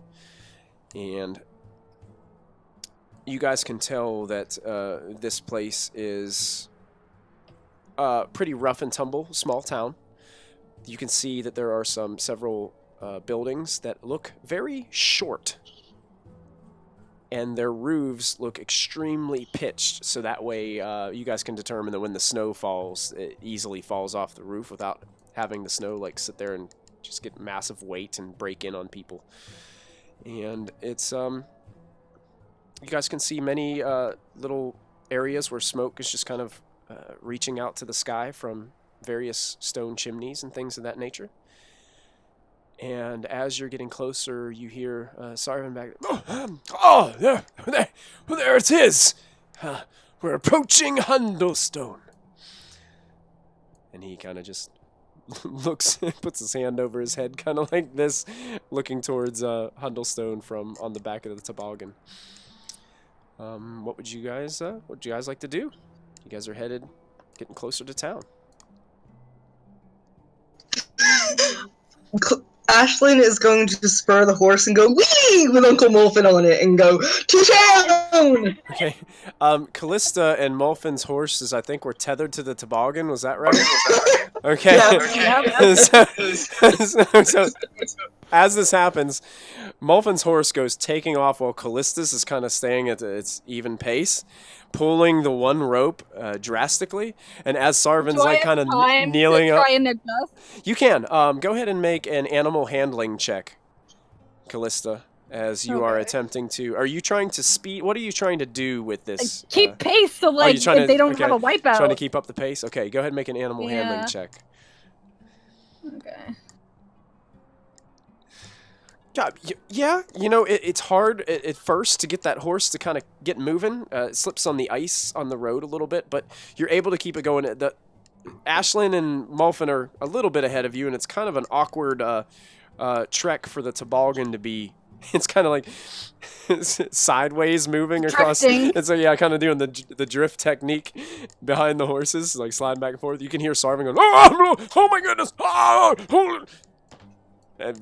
but other than that, he seems to be kind of keeping on the toboggan with that check that you made. Diana, you just see that these horses are just taking off. Lachlan and Diana, these two horses just start taking off towards town. I put my horse in a gallop and I go with and I follow them. Okay. Same for Lachlan?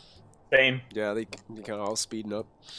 And you guys ride into town, and you notice that these town buildings, like I said, they're basically look like they're cut out of the soil and rock below.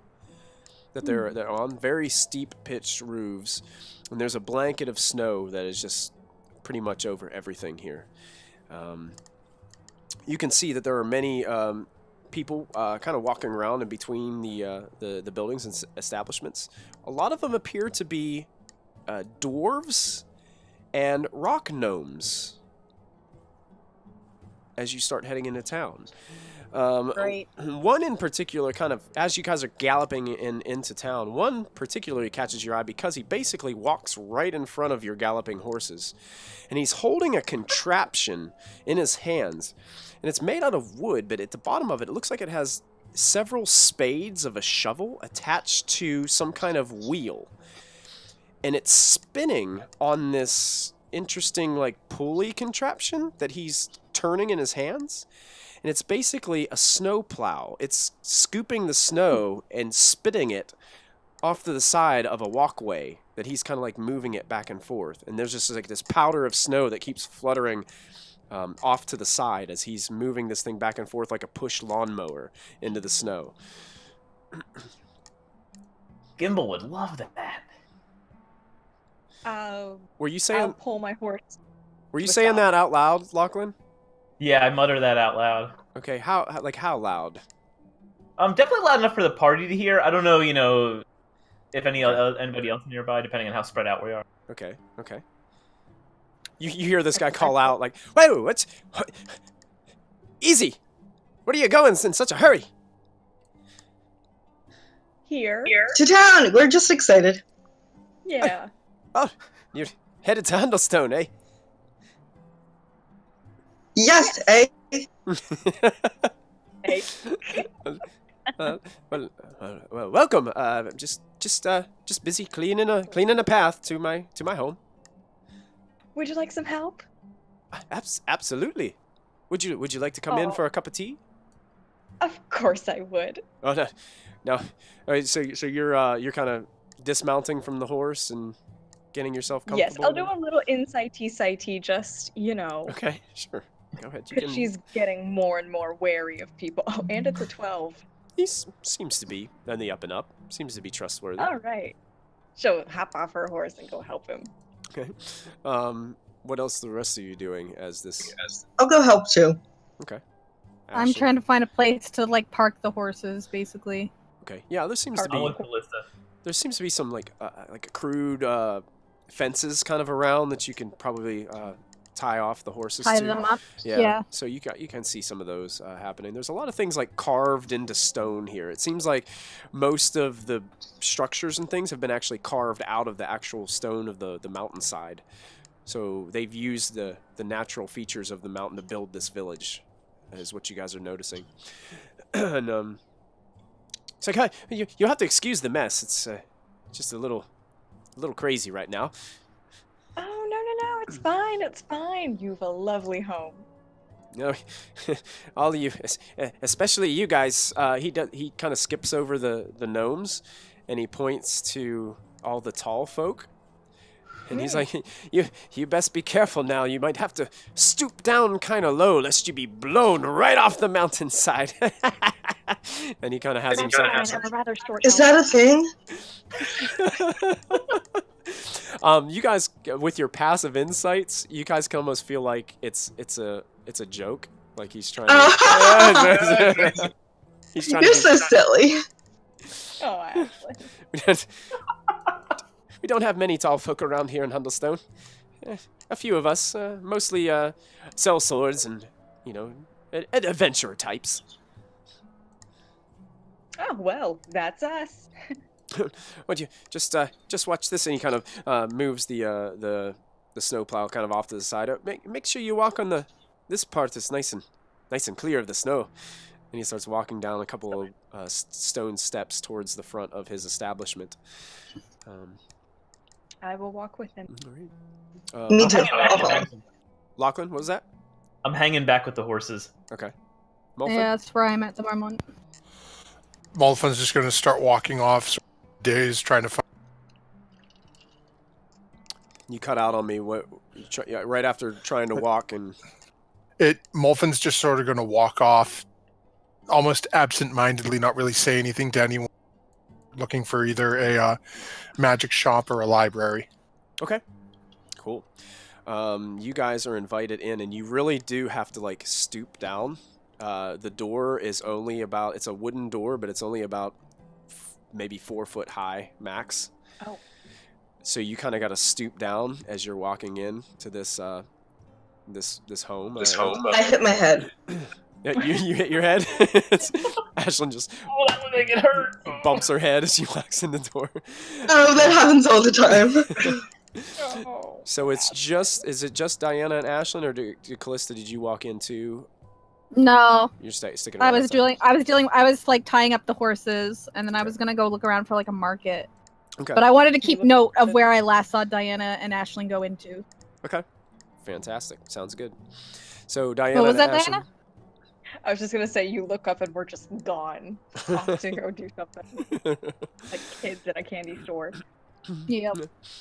So you guys walk in and you can smell, just the. It seems like he's already got tea on, so you can smell the aroma of tea as you walk in. Also, a little bit of warmth from the fire that he has going, in a small looks like a small wood burning stove almost that he has over on the side, and the tea is actually brewing right on top of it. It's kind of a mess in this small hut. I guess you'd call it a hut. It's kind of buried into the snow. But you can see that there's all these different contraptions laying around. It kind of reminds you of Gimbal and how he had all these different contraptions in his backpack. And he just has, and it looks like most of them are broken or unfinished as you're walking around the room.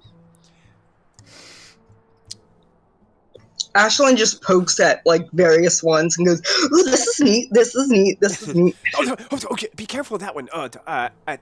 That one's almost done. And he grabs it and puts it up on a higher shelf, and then he looks back and realizes, because you can reach everything in here. It doesn't matter. Maybe I need to put this somewhere else. And he's just looking around trying to find it. What it is it looks like a little dog. That's completely made out of wood, and it looks kind of like a little construct robot dog. Aww, That he's I want it. You want this? Yes, it looks like a dog. I like dogs. They've They've got griffins. they've got griffins? I mean, was that a secret? The griffin is chilling on my shoulder, so no. Okay, no, see. I see the griffin now. I see it. It's beautiful creatures. Thank you. His name is Salim. It's fascinating how they just cut through the air like they do. It's pretty magical to see. Yeah, this one doesn't fly yet, but he'll get there. It's just a young one. It'll get there. So what brings you to Hundelstone? As he's kind of getting some tea ready. I was kidnapped. I don't know really why. How about you? You were Oh kidnapped? my Oh God. my gosh. Kidnapped by Well, whom? we rescued. You rescued Orcs. Oh, orcs. Oh, nasty creatures, those orcs. Oh yeah, they weren't fun. They kind of smelled funny, but you're really nice. I like it here. A lot of people like it at Hundelstone. Usually it's that last place before, you reach the areas where things aren't so hard anymore. So people get excited whenever they reach Hundelstone. This is super exciting. The more north you go, it just gets so brutal and cold and frigid. Yes, So, definitely. Cold. So cold. So what is your name? And he looks towards Diana. Oh, well, hello. I am Diana Lionheart. Hi. Right, and yours? Ashland, what's your name? Ashton. Oh, it's so nice to meet you. My name is Thwip Ironbottom. So nice to meet you. And he holds out his hand and I shake his hand. I shake his hand, and I'm like, for real? yeah, for real what? Like, I try to whisper to Diana, like, do you think his bottom is really iron? I'm more curious about the whipping part, to be honest with Okay. you. Shake his hand politely. Tons of Like, steel, Lachlan. So oh, it's now what your traveling companions, did they not want tea as well? No, they don't. They're not. They drink coffee. Yes, No coffee. that's a good summation of their personalities. Yes, they drink coffee. I could make some coffee too. They would like some coffee. You can try it. Okay, fair enough. You may certainly try. So I'm glad you made the trek safely. Where is it that you are coming from? Oh, all over. You know, Ashland. Where were you coming from to? Oh, the monastery to find you. Yeah, and you found me. Isn't that cute? I know, isn't it random but totally awesome at the same time? I know. I'll take a cup of tea now. And All right. Yeah, Thwip hands it to you, and it's you take a nice taste of it. It's hot, but it is very good. I want to drink it. It's got a wonderful flavor to it. There's some kind of hint of some kind of herb or something that he must have put in there it really does the trick. It's really nice. While you guys are having some tea, we'll go back out to Molfin. Molfin, you're kind of walking around. You're not seeing much as in terms of libraries or anything of that nature. You said you were going to look for something else as well. What was the other thing that you said? Some sort of arcane or magic. That. Yeah, as far as those types of things, you see a lot of just what are simple homes. You do see kind of like a general store. Seems like it deals more with mining equipment. There's a couple different smithies in town, but it seems like this is a heavy mining village, and most of what you find here kind of just supports that that frame of mind that it basically just revolves around that export of mining materials and things like that. That then Molfin, where he can't find what he's been, once he sees a somewhat reputable blacksmith, to ask to have some work done on his dagger. Okay. So you end up finding what seems to be a simple blacksmith shop manned by a shield dwarf. As you walk in, he's kind of working on what looks like a couple, mining picks that he's kind of carefully fashioning as you walk in. Not a very big place, because most of these places are very small due to the weather and the way they had to build them. And you walk in, he's like, "Hey, how are you?" Given the journey it took to get here, I'm doing quite well. I am hoping to hire your services. I have a rather peculiar request for you. Well, lay it on me. Molfin's going to reach into the pocket, pull out the ceremonial dagger, and set it on the counter. He instantly stops and looks at it. He's like, "Oh, where did you get that?" I believe I came across it in Bryn Shander. Oh, Bryn Shander, coming from Bryn Shander, eh? That was Yes. quite a journey, isn't it? Yes, it's quite troublesome given the inclement weather and the climate here. It's not good for these old bones. But I am seeking to remove the blade from this dagger. To remove the blade from this dagger. Yes. He picks it up and carefully looks at it and inspects it. It's going to be quite difficult for this blade. I could give it a shot. No, it is rather important that it must be completed properly. It is for a ceremony we are doing, and this edged blade has no place in it. I need to replicate another blade on it.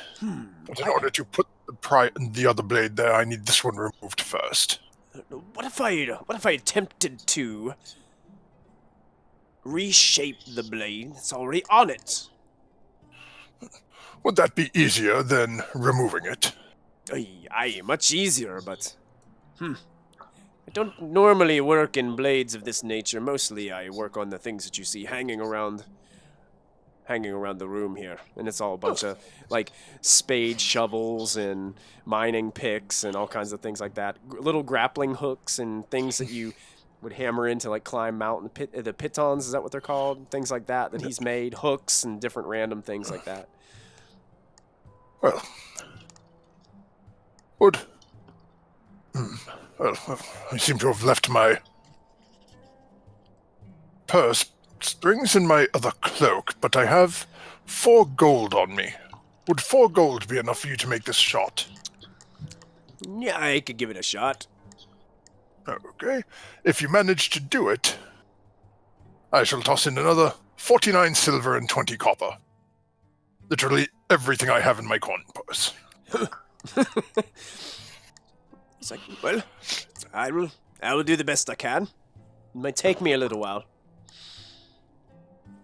Do you think you could have it done by the end of the day? I would say more or less, probably more like tomorrow morning. If that would I be can arrange to be fair here for tomorrow morning. Yes, I can definitely arrange that. Aye, well, I'll get started right away. And I'm going to describe to him without pulling it out the blade on the Zulkin dagger. Okay. He carefully just, as you're explaining, he's just like, He just takes it all in. He's not jotting anything down or sketching anything. He's just purely looking at you and just going, Do I think he's actually paying any attention? And no. You think he is. You think he's just that good at what he does. You seem a gifted metal worker. I look forward to seeing what you have done in the morning. I am much more gifted than that wretched black iron from Blin Shander. I mean, goodness. His blades will break on the first attempt to use them on anything. Yes, I did come across his shop and was not impressed with their work. That's the reason I have made my way here, too. You should see his pitiful attempt to make mining equipment. Hideous. I would admit to not knowing much about mining equipment, but his shop did seem fairly well stocked, which one would assume with a better quality merchandise you would be selling it more. Stocked and overpriced, if anything. He's just money hungry. He just dishes out the crappiest material he possibly can just to gain coin. I'm glad I have found the right place. And with that, Molfin will set 4 gold on the table. And just give the coin purse a little, jingle, jingle. Jingle, jingle. Hey, it's about time I had something interesting to work on. This should be fun. Then enjoy the evening, and I shall see you on. Aye, see you in the morning. So he kind of gets to work as you leave. Lachlan, Callista, I know you guys were out at the horses, but you guys were kind of separating to do something else. Lachlan, what were you doing exactly? Or are you guys sticking together? I was going to the market. Okay. Looking. There's not really like a big marketplace here. There's more like a kind of like a general store kind of aspect There's not really like a big market here. It seems like Would most. there be anywhere for me to sell some of the gold stuff I have? I mean, you might be able to kind of go to the general store and kind of work out some things. You feel like this town is mainly just for, mining ore and different things like that and exporting it out. You don't really think that this the only people that are really here in this village are the miners themselves. They actually live here and just, they live out their lives here with just the simple things in life, and all their imports and exports come from importing just to make sure that everybody, gets what they need from the general store, basically. But they export a lot of the ore and things out of here. Okay. I also want to look for a butcher shop if I can't find anywhere to sell shit. Okay. You do find a simple kind of butcher shop, food prep area. What exactly would you like to do there? Deer. Find deer meat. Deer meat? Yep. You want to find deer meat? Yeah, at the butcher shop. Okay, sure. There's, you kind of walk in and there's a guy kind of getting things sorted. It's actually a human. So this establishment is kind of dug out a little bit more for him. And he's kind of working on, kind of getting some meat prepared as you walk in. And there's a couple other rock gnomes kind of picking up some orders, it looks like, it seems to you.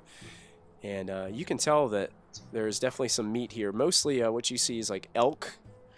That would work too. That they have a lot of in these neck of the woods. So he's gonna, hey, how can I help you? Yeah, I'm looking for some elk rations. Oh, yeah, no problem. We got lots of that. Great. About how much do you need? How much for 4 pounds? 4 pounds. That's a good question for the dungeon master. I'm buying for 2 babies. I need to know. 4 pounds. Let's go to part 2 in our book. No, it's not part 2. As I look up some things in here. While we're doing that, Lachlan, what exactly are you doing? Watching the horses in the toboggan. So you're just kind of chilling there? Yeah, and while I'm chilling there, having thought about gimbal, I'm doing some maintenance in my crossbow to make sure that I'm keeping it in tip-top shape. Okay, sounds good. Go ahead and make a perception check for me. Okay. Real quick.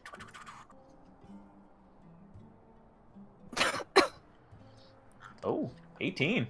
Lachlan, you notice that there is, you catch a glimpse of it out of the corner of your eye.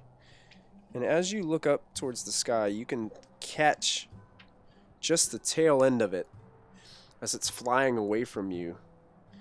It resembles a lot of what Clarion looked like when he would fly through the air.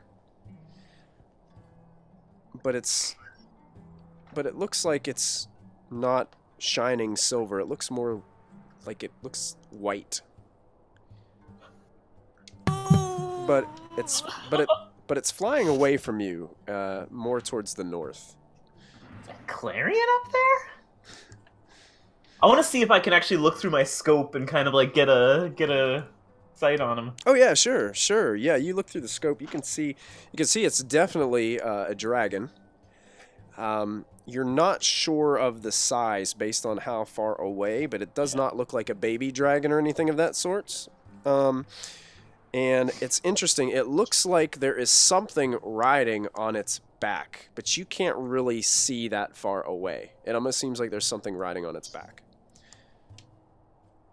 Am I the only one over by the cart and the horses? I believe so at this point, yeah. Whatever happened to our halflings and the halflings kind of started to mosey on with Sarvin. Okay. Sarvin's just kind of walking around town, maybe possibly going to the general store to get some food or rations and things, stock up on some supplies. So you would think that they were doing the same. Cool.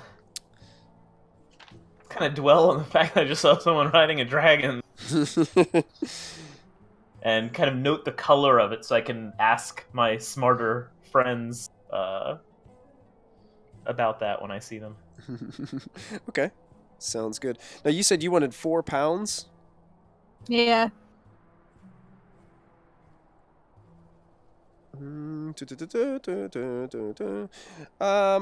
He kind of says, "Oh, that'd be about 3 gold pieces."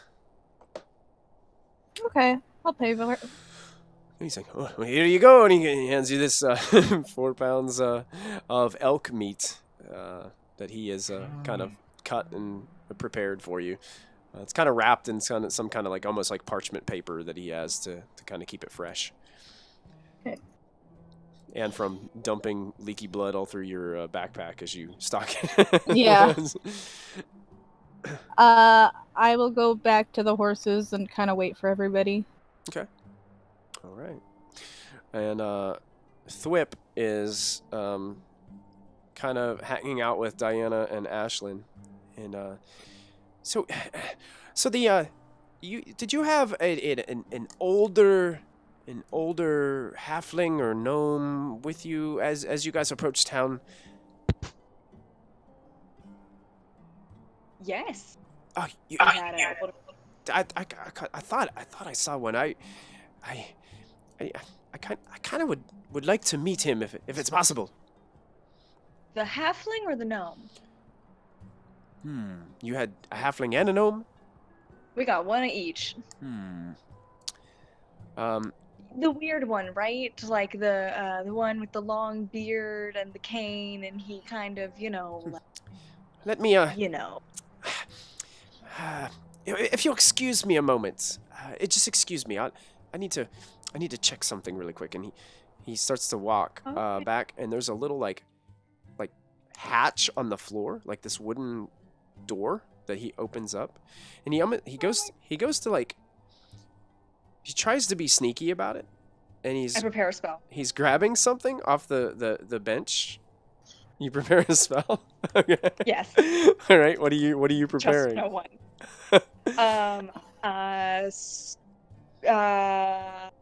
Burning hands. I'm preparing burning hands. Okay. He kind of senses this, I don't know, this vibe from you that is not trusting as he's getting ready to start descending this ladder that you guys can see, this wooden ladder that leads down. And he's holding this thing in his hands. He's, no need to worry, dear. It's merely it's a stone. A stone. A stone. A stone, a rock. A rock. It's a rock. It's a stone. Wait, a stone? It's- What color is it? It's like just a gray stone. It just looks like a nice smooth river rock. Okay. You cut out, but I could read your lips. Yeah, like a river rock. It's nice and Okay. smooth and round, and he's just holding it in his I'm gonna hand. do a real quick Arcana check. Okay. All of stones. I have nothing helpful. Yeah. Ashlyn's like, it's a rock. It is a rock. It looks very nice. I can jump over it really well. Diana, it looks strangely familiar to the rock that Clarion gave to Callista that she had showed you. I drop the flaming hands, and I'm like, I'm sorry. I just have not had good experiences with folks. Okay. He's like With rocks. listen, I'll be real with you. I am a member of the Harpers. And he shows you this little cleft that he has holding his, he's kind of like in the Hobbit and stuff, and Frodo, how they have this like little cloak that they wear, that they have this like little binding in the front and everything. You can see like this little symbol of a leaf that he wears. Ooh, that's nice. And Beldora told me that you were coming. Beldora? Is that a deity? Oh no, no, no, not at all. Not at all, young lady. Baldora is you probably saw her as a simple hermit in Bryn Shander when you were there. Um, she keeps tabs on all the guests that go through Bryn Shander and keeps a lookout for potential individuals who could be of aid to us. Oh, She had I. sent me word that a group of adventurers was headed south to keep my eyes peeled, and there was a particular older gnome or halfling who could cast some magical spells. Molf. Uncle Molfin! Yeah! Oh, he's your uncle. Yes! Hmm. He's the best uncle ever. He's so woman friendly. That's interesting. How that happens. As he's looking at you, Ashlyn. Just one. Yes. He's actually my cousin's brother twice removed. When I call him uncle, he's so cuddly. Well, the Harpers believe that he might be a huge asset to our organization, and I was told to speak to him by Baldora. Baldora did mention that he wasn't really good at communication skills, but we can let that slide. So you didn't invite us in for tea? Oh, absolutely. You're enjoying it, aren't you? It's delicious. Molfin. I'll sip my tea sadly. I'm happy as a clam. You guys are both like sitting in furniture that is like way too small for you, but and Molfin is just lost in town with no idea Molfin is just aimlessly walking through Hundelstone, looking for Moby.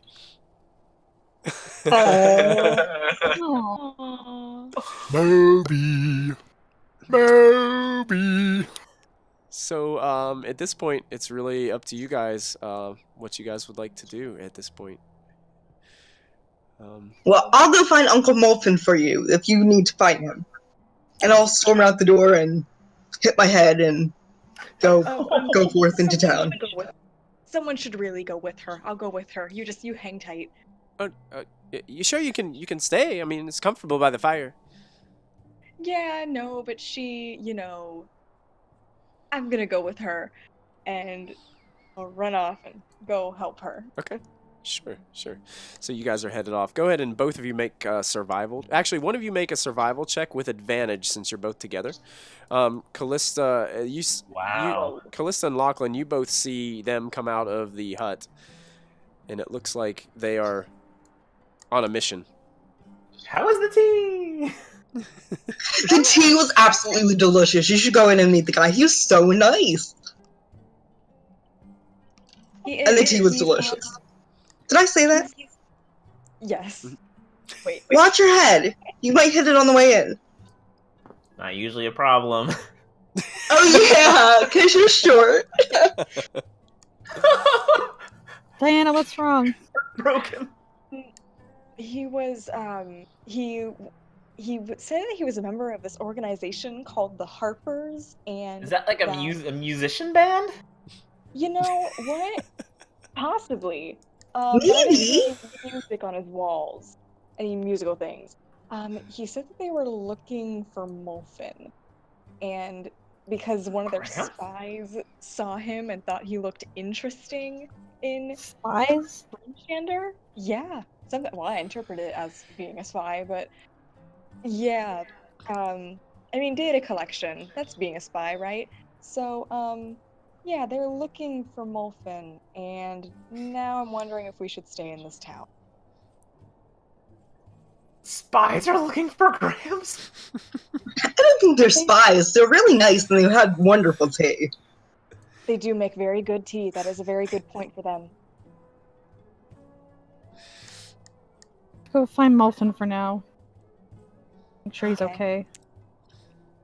Hey, Callista, quick question for you. What?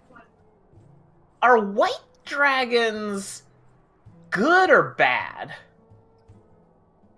That's the one Clarion fought. Oh. So no, they're bad. Okay. And why? I saw something. You Lachlan, what did you see? So, I was here with the horses. I wanted to make sure Yeah. no one stole them. How And I noble. saw a thing in the sky, and it looked like it was a dragon, but he didn't look silvery. He looked a little more white. Where was he going? Away? Can you point in the direction? I tried to point in the direction I would have remembered. Okay. Was he pointing north or? Yeah, more. Yeah, definitely north. Was it alone? Did it have wyverns? No, but there was someone riding it, I think. At least that's what it looked like through my glass here. Oh. I am gonna take out the sending stone. Okay. So you And- you pull out the stone that Clarion had given you. And I'm gonna relay that message that the white dragon is heading north from Hundelstone, and he had a rider. Okay. What is that? What's it do? What are you doing? Why are you talking to a rock? And I will say this in Draconic, just in case anyone's listening. Yeah, so Because they were talking about spies, so I will say this in Draconic. Ashlyn, to is your wondering what's Clarion. Ashlyn? Do you understand Draconic? No. No. Diana, do you don't. you don't understand Draconic either? No. Lachlan, do you understand Draconic? No. So Nope. yeah, they have no idea what you're saying as you're speaking into It this. was more for stone. anyone like on the perimeter of us that might be listening. Yeah, sure. And Ashlyn's curious as to why you're talking to a rock. Is she okay? Does she like rocks? I've never seen her do this before, honestly. Magic. Okay. I try to Um, explain the science of ascending stone to Ashlyn. Like, it's Oh. like this rock, and you can pick it up, and you talk to it, and the other person hears it. It's like really cool. Does the other person have a rock? Yes. Is it the same rock? No, but they might be two parts of a whole. I'm not really sure how that works. I don't get it, but it's really cool looking. Yeah. Not too much time passes before Callista, the rock starts to emanate this glowing energy from it.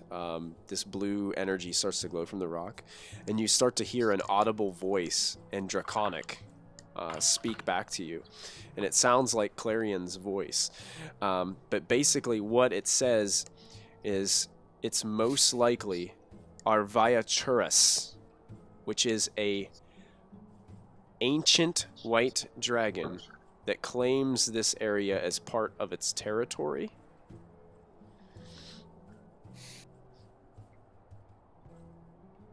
And to stay away.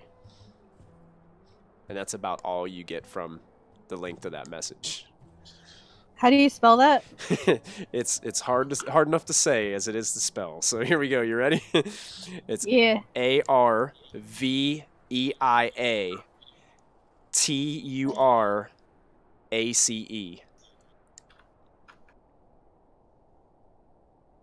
Arviaturus.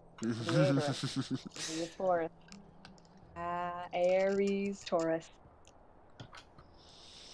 I can't do it. And the last thing he said to you on that was, he is insane.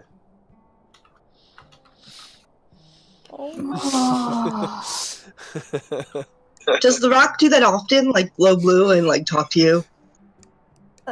This is a first, but I look back at Lachlan. Lachlan, are you sure it was going that way? I mean, I'm as sure as I could be. Okay. I think we should lay low for a while. It's a very dangerous dragon from sounds of things from Clarion. Insane, even. So we don't want to tempt fate and have it be alerted to our presence at this. What if it attacks a town? Well, I'm hoping Clarion will be able to track him somehow. We're gonna have to leave that to him. Sarvin's fought white dragons before, he could probably help. I Okay. really don't think that's a good idea.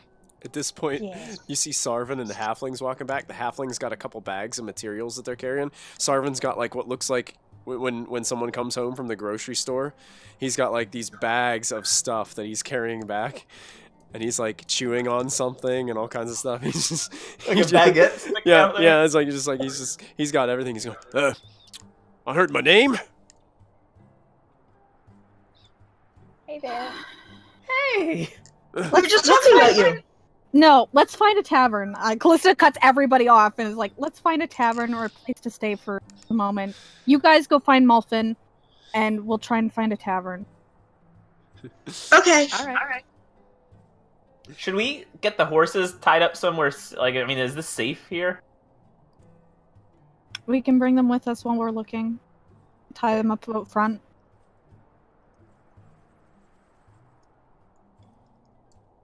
Okay, so you guys tie up the horses, and you head on to look for a tavern. Are you looking for Molfin first? Well, I looking wanted for them. Molfin. Yeah, the two of them, I'm assuming, went to look for. Okay, excellent.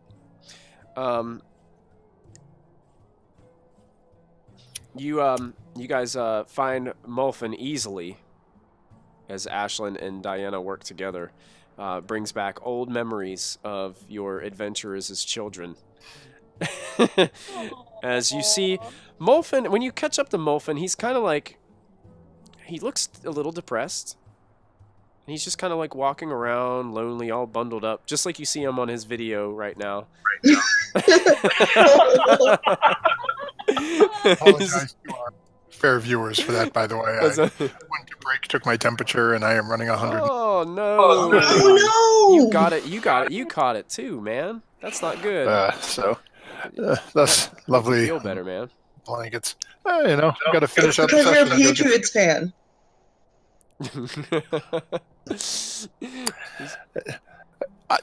Michael, I got to do it. Point of contention, Mr. DM. Can I roll initiative to smack a monk?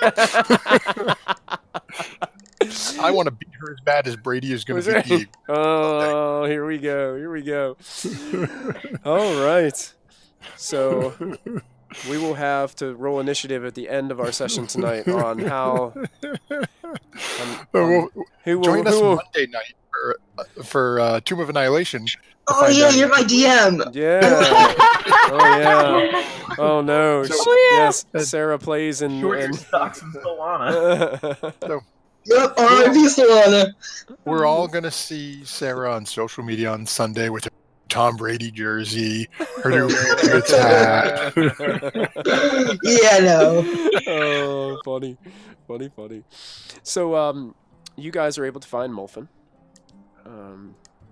And the rest of you end up finding a little a small place. It looks like a relatively small inn, a tavern type place called the Ghastly Reindeer. That sounds terrible. You can always skip it and go down the street a little bit to the Mean Hill Pub, if you'd like. They're more of a kind of bar restaurant. They probably wouldn't offer too many. I don't think they would have rooms at the Mean Hill Pub. Oh, we're looking for rooms. So your best bet is probably the Ghastly Reindeer. Okay. So you guys head in, and it's surprisingly there's not a lot of people here. It's you guys kind of have the majority of the area to yourselves. There's a couple other people having drinks and small things to eat here and there. As you Looks guys walk cozy. in. Yeah, nice little place. I'm And, thirsty. Diana and Ashlyn, you guys are able to find Molfin. And I guess you guys are trying to convince him to come with you, as he seems to be Yeah. wandering around the snowy streets of Hundelstone. Uncle Molfin, are you okay? Oh, hello, my dear girl. I have not been able to find what... I am hoping that a gentleman I spoke should be able to aid in some way in my ever-growing search for a way to return my great-grandnephew Moby to me. Oh, I'm sorry. Who Did I ever meet Moby? I can't remember. No, I only know Newt. Anyway, there was this guy that was looking for you. If there's someone seeking me, I suppose I should... It would be rude to refuse an invitation to speak. I'm unsure of that, Molfin. He said that he was from some organization called the Harpers, and that they want to recruit you. For the band. They play harps. He had a pin. Would Molfin have ever heard of the Harpers? Go ahead and roll and I guess this would be maybe a history check with your intelligence. Okay. Let's see here, I don't think. That's just devices. You know what? Yeah, we'll just roll it straight. You have inspiration. Yeah, Stumpy Yeah, I Moby was could thinking about definitely it. play a harp. Oh, I don't need it. Wow. You have heard of them. You've read about them in books that you've picked up in various libraries and things over the course of your life. You I actually have created them. you actually have a book about the Harpers in your personal library that tells you a lot about them and how they're this kind of underlying secret organization that deals a lot with making sure that balance is kept within societies. A lot of them try to lay low, live a simple life, and do as much as they can to make sure communication is open and that threats can be thwarted easily and a lot of times stealthily and secretly. So they deal a lot with things like that. They have been responsible for bringing down a lot of the terrible villains of Faerun that have sparked up throughout the years. Most of the time working in conjunction with other factions. You've read about how the Lord's Alliance has a lot of might, and they kind of approach things with a more upfront power of the fist kind of standpoint, whereas the Harpers try to gather information and make that information known amongst the people that need to hear it.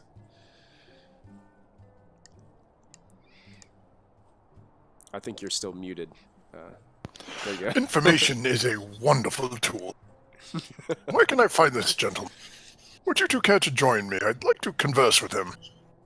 Sure, he has wonderful tea. He'll make you feel better. Don't worry, Uncle Molfin. Oh, well, It's great. tea is always what the doctor ordered. Sure, let's go. So you guys are headed back to Thwip?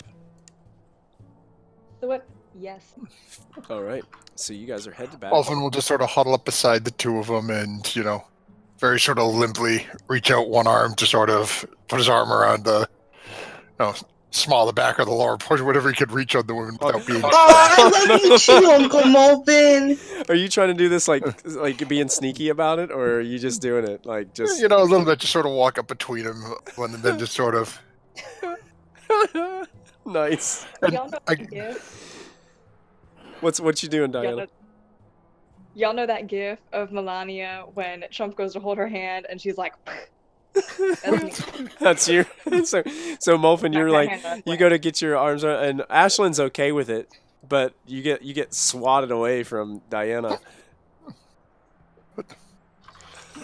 Diana, always so rough with me. It's okay, Uncle Molfin. You'll be fine once you get some tea in you. He wants to talk to you about a rock, a special rock. I learned about another special rock today. Did you know that Callista can talk to a rock? Dragon? Well, I have seen her. Oh, I've never seen her do that. Yeah, it's like glows blue. It's amazing. She's so magical. The biggest hobbit says in chat, Harpers only stab if you need stabbing. Zents will stab you for a copper. That's awesome.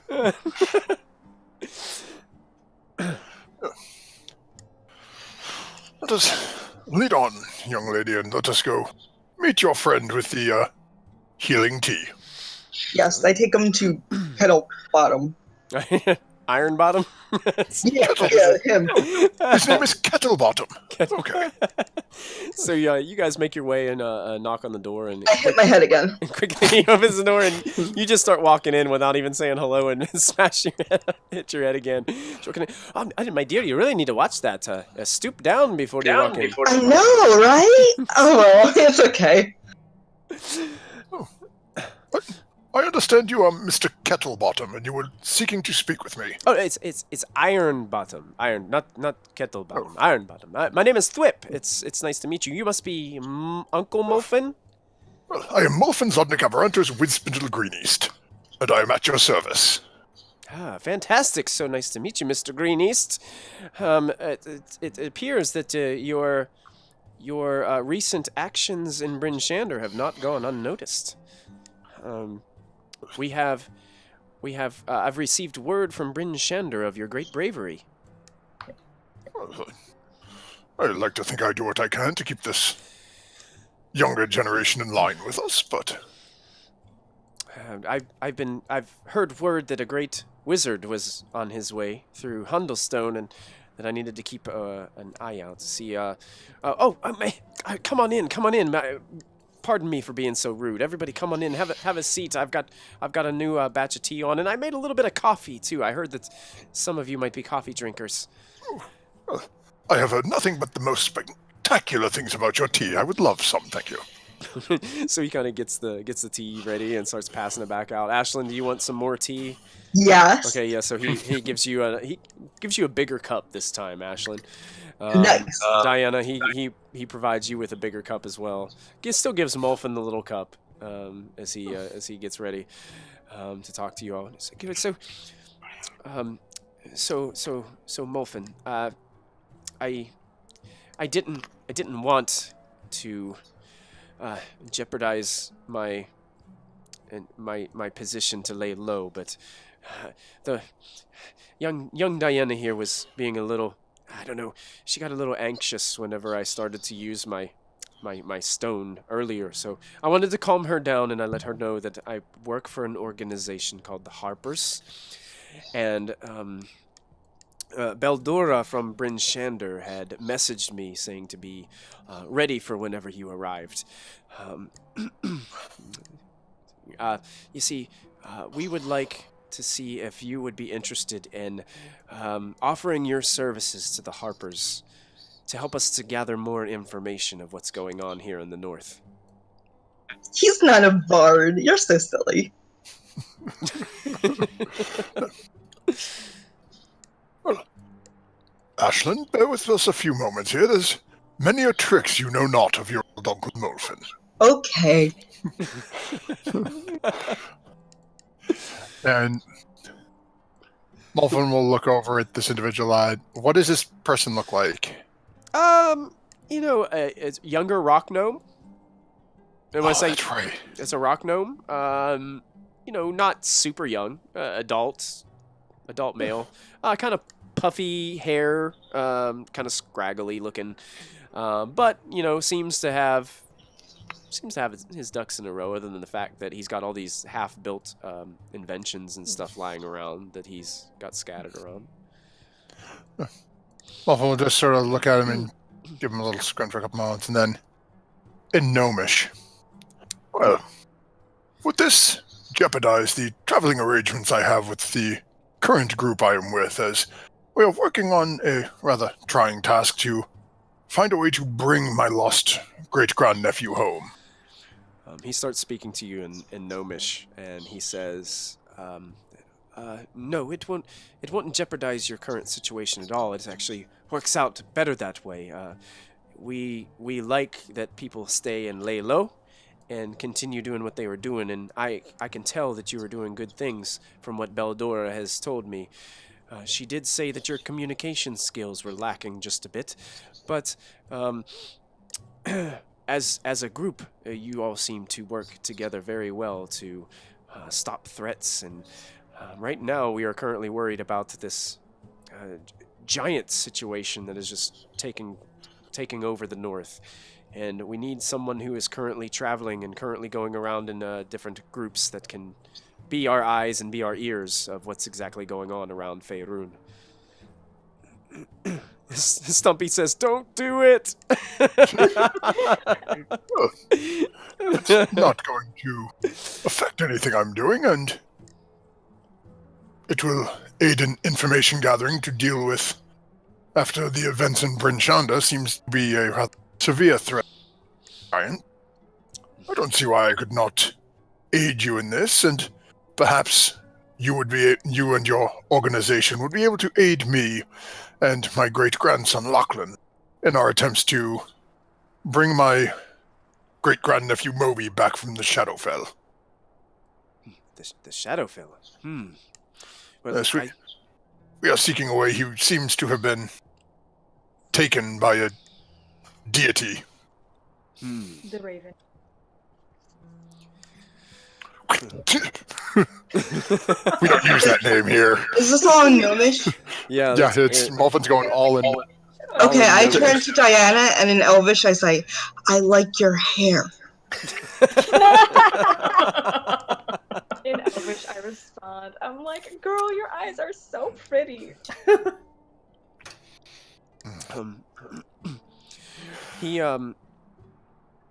He then kind of looks at you. He's like looking at them, talking in Elvish, kind of awkwardly. And do you understand Elvish, Molfin? Okay. He gives you the impression that he understands what they are saying. And kind of just looks like with one eyebrow kind of up and then looks back over at you. And then he looks at you and says, "Well, you know, we can definitely provide you with the information that you need. There is much information that we have, but there's still much to be gained. But one thing that I can help you with, I know that things are happening all over the north right now. One thing that I do urge you to do is visit the town or the city of Everland. There, seek out Crowan Valharo. He is a harper wizard that resides in the Moongleam Tower. Very powerful wizard. You can learn much from him, and I believe they also have methods of transportation that are available for other harpers to make travel much easier around Faerun." That would be most advantageous to us. Anything that we can do to help our agents to get around quicker, we will do what we can. And how do I send this information to you? Well, to be honest, we have Harper agents all around the north. And all of our information is made available to all of us. So if you seek Crowan, if you find Crowan, you will have an outlet to be able to communicate this to all of us. Most excellent. So I must go see a mage, Crowan Valharo. Valharo. Is that Valheral? Valharrow. Oh, Valharo. Okay. And he's a wizard? Or a mage? Yes. Cool. Harrow. Type We shall call him Cronin Senpai.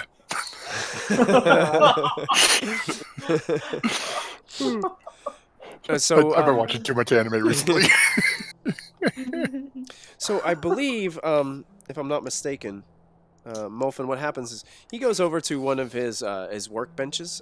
He gets this small wooden box, and he opens up this box, and inside it, he pulls out this. It looks similar to what he's got strapped to his cloak in the front, and it's shaped. I believe the Harper's shaped like a. It's shaped like a leaf, I believe. Village of the Leaf. remember, Here we go. Naruto. There we go. Molfin will be the Hokage. Oh god. You do Believe not it. want to give Molfin that sort of power. No, you don't. I think it's in the Dungeon Master's Guide. That's what I'm flipping to find right now. I know the Zent was a ring. Here it is. Factions 21. Stumpy says Harper's are shaped Harper's like are shaped betrayal. like betrayal. Harper's are shaped like betrayal. Yes. So Harper's look. Well, their I'm giving- banner is a I'm moon giving and a. Stumpy gets inspiration for that. You hear that, Stumpy's DM? If you're watching this right now, Stumpy gets inspiration. Oh god. Next game. Yeah. A Monday game. Instant check. Insight check. Stumpy, inspiration on Monday. Nice. I Hey. thought he was the DM of Insight Check. So does the No. DM... Oh no. Where'd I get No. that from? Why can't I find it in here? Let's see. Oh wait, here it is. Okay. Harper's. One. Okay, Weird. that's not. That's good. Every bit in here, but it doesn't say what the symbol is. Oh wait, Harper's mottos, belief goals. Typical. I thought there was a. I found it somewhere. I know. Yeah, You know what's funny is I know it was in Lost Mines. it was.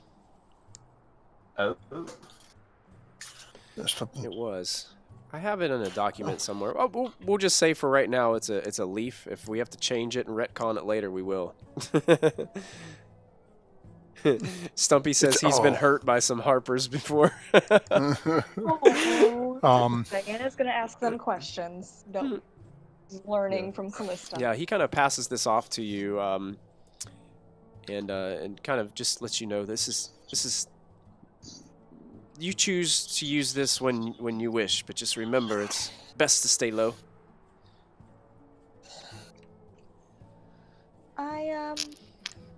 Well, Molfin, you go. And is it like a patch or? And he said he's wearing it on his cloak. Yeah, it's kind of like he's got it like you could fashion a necklace out of it. You could make a pin out of it. Okay. It's really what you want to do with it. Oh. Molfin will take the box, close it, and scroll away in one of the side pockets. And then, look at him to say, thank you. I will find a way to... in the switching back to common. Thank you. I will find the appropriate times What's to that? utilize this. What's that? It is a way to aid in my musical abilities. Ooh, is it a whistle? Yes. Nice! So Molfin, let me get this straight. We don't know these people. We're not going to consult with anyone else in our party, like Callista. We're just gonna join their thing. There is no one else is joining. All I am agreeing to do is, if I come across information useful, I shall pass it along. Like Whisper Down the Lane. Remember playing that? And I remember playing that. Yes. That. in Now that you exchange, bring that up. That's a serious concern. Molfin, how do we know that their information is accurate? I 'Cause I will be the one providing. I assure you, Diana, our information is up to date as it possibly can be, and as accurate as it can be. We're in trying times right now. We have giants going crazy all over Faerun, attacking villagers, simple folk, stealing cattle. It's just a mess. Not the cattle. The cattle. The hill giants are going crazy in the Desserin Valley. I mean, these poor farmers, they work all their lives to build up their farms, and now they're just Like being the destroyed. melon farmers. Yeah. My cabbages. Molfin looks directly at Diana. And Diana, what I did not get a chance to tell you yet is in exchange for this, if we meet with a wizard in Everland by the name of Valharo, they will aid us in travel. They will give us magical abilities to travel faster to where we need to go. That is very beneficial. And I view a Molfin, another thing that may be beneficial, and I turn to Thwip. Thwip. His name. Yes, Thwip We- Ironbottom. Yes. We have been traveling south, looking for an individual with a particular bounty. Well, you know what? You don't need to know those details. We've been looking for an individual by the name of the Weevil, a dwarf wanted by authorities. Could your little spy network find him? We could try. I've heard of the Weevil myself. All the Harper agents have heard of the Weevil. We've been all keeping our eyes open. The last that I heard was that he had disappeared. His band of mercenaries and bandits have split somewhere in the north. The last thing that I've heard about him is there are several wanted posters actually hanging in the town of Longsaddle. Some of us fear that he might be somewhere between anywhere as north as Mirabar or as south as Longsaddle. We're hoping that he didn't travel anywhere farther south than that. So he could be anywhere in the world, basically. Carmen San Diego, let's go. He kind of, on the map, it'd kind of be like a square of about a 200-mile kind of square that they're not 100% sure where he is, but they've kind of just blocked it off to that square. Diana has no point of reference for anything involving towns or cities or anything.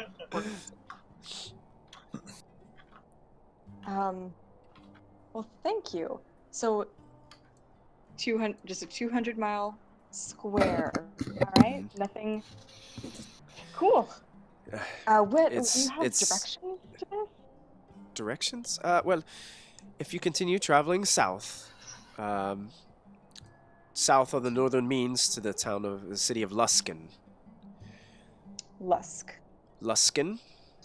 You can travel up the Blackford Road to Mirabar.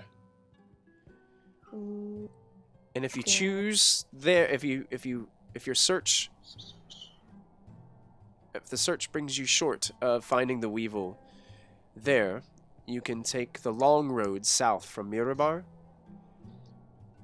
past Xantharl's Keep, all the way to Longsaddle. Past Xantharl's. It's an Xantharl's. Xan. Oh goodness. Tharl. ARL. I'm typing it in right now. There you go. Okay. Xantharl's Keep. All right.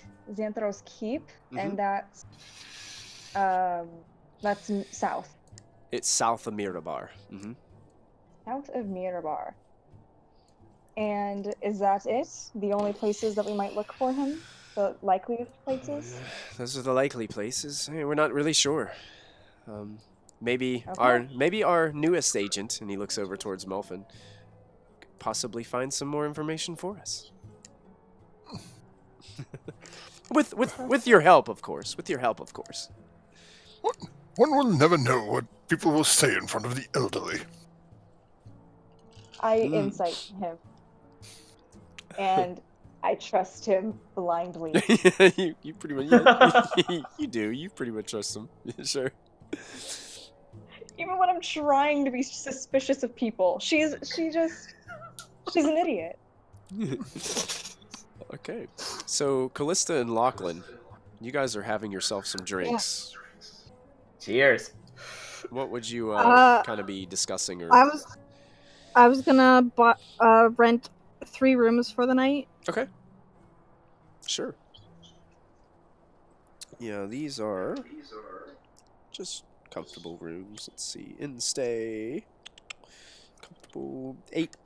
The price for these rooms are 8 silver pieces. For each? Each 8 silver pieces. Okay, I'll get 3. 1 for the gnomes, 1 for the girls, 1 for me. Okay, gotcha. Surprisingly What about the enough, others? the tavern, it's called the Ghastly Reindeer, but it's actually kind of nice for what it is. Does it have tall people beds? It does have tall people beds, yes. Yes! Hey, Callista, what about the king and the halflings? They can take care of themselves. I like it. My orders are to take care of my group, not you. Or not them. It seems And like I'm it pretty seems sure like Diana wants time with Ashlyn, so... yeah, the king had already paid for a room for the halflings, and it seems like they've already retired for the evening. The king is actually kind of sitting at the bar, having himself a nail. Cheers. Yeah. And he's talking to the I'll give bartender Lachlan and his- telling him all his stories. Oh, God. A bartender's worst nightmare. Oh my god. I tell you, Tony, I said,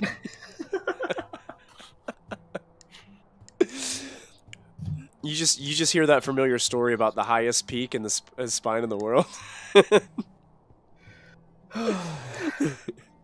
And eventually, you guys are greeted by Diana, Ashlyn, and Molfin as they walk through the front doors of the Ghastly Reindeer.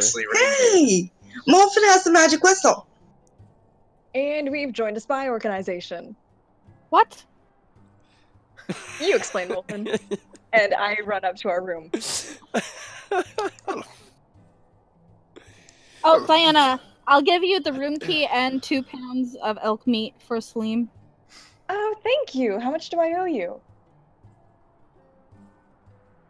Probably like... Did you hear me? Yeah, I did. I said thank you. How much do I owe you for the elk meat? Do you not hear me? I hear you. I hear you now. Oh, okay. That was so weird. Yeah. Yeah, I heard you. Okay. I said thank you, and how much do I owe you for elk meat? It's fine. Don't worry about it. Close, are you sure? Yeah, it's fine. Alright, well, I'll just pick up the tab next time. Drinks on me. Hey. Sure. And Molfin watches over his shoulder until Diana is up the stairs and around the corner, out of earshot, and looks at Callista and goes, well, apparently they went in and spoke with some person, and Diana has decided to become a servant in some faction. She has signed us up to provide information as we go about our journey. I'm inciting because I know Diana has been burned recently. Oh, and you're going to roll a and 3. you're gonna roll a 3. Roll a 6. Come on. Why would she? Why would she do that? Well, never mind. I know you're bullcrap. Even with the 3, Molfin still can't deceive Callista. Wow. Oh, this is a good day for rolls. That's a good day for Molfin. rolling the dice. What really happened? What Runs in the family. did you do? Diana brought me in to speak with this individual. I never left the bar, so I'm just kind of standing there. Like, yeah, he's lying. Silly Uncle Molfin. Diana and Ashlyn brought me in to speak with this individual. They said they were looking for me as a brave warrior who assisted in the saving of Bryn Shander. They offered us magical transport across the realm for information that I come across. In order to obtain said transport, all we need to do is speak with a mage in Everland.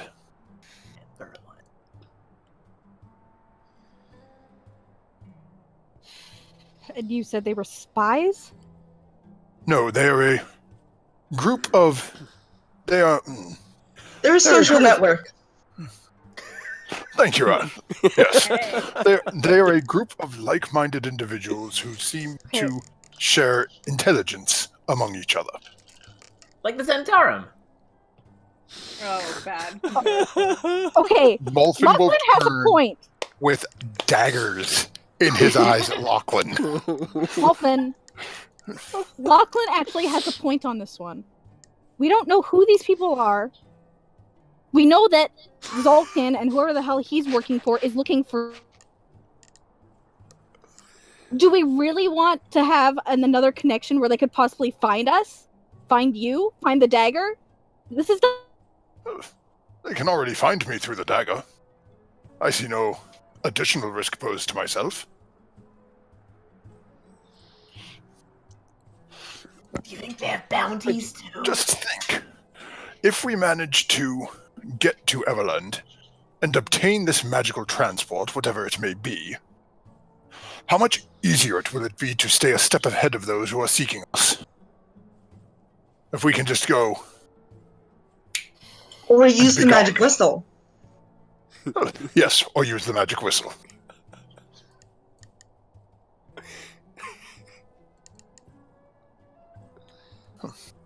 Did they give you something? Yes, Like they the gave badge? they gave me a lovely little wooden box. With the magic whistle inside. Molfin's just going to look over at Ashton, keeping his eyes on Callista, and just with the blankest sort of like look in his eyes, just go, Exactly correct, Ashlyn. A magic whistle in the box. Okay. Regardless of whatever it is they gave you to prove that you're now one of them, you should do an arcana or some sort of identify check on it to make sure it's not tracking us. Well, that is my plan for once I retire to my room this evening.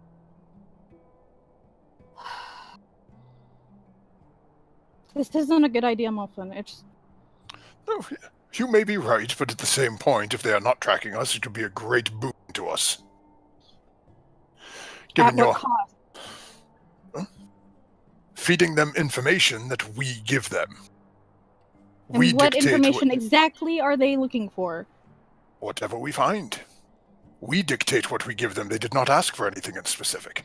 Molfin, you do remember that what they're looking for is anything to deal with the giants and the giant problem, which seems to be the biggest focus of the factions as a whole right now. They seem to be all kind of collectively coming together to figure out what is going on, how do we stop it. Okay. Yeah. They are seeking information as we come across any giant activity. Like the ordning. Ah, Lachlan remembers. That's the, I am not quite sure they're expecting us to find anything on that, but they mentioned that there were hill giants down in some sort of southern region that were trampling on farms. I'm On assuming- cattle! And melons, you said. Maybe. If we feed them along, oh, look, a couple of hill giants that we dealt with, they were at Town A. They get the information and we maintain our ability to use the magical transport. Any information to be provided would be discussed with you beforehand. Well, I want you to do that identifier arcana check for magic now. I suppose I can do that for you. Molfin's going to pull out the box, leave it closed, and cast Detect Magic. Okay. That's that basically picks up everything in the room.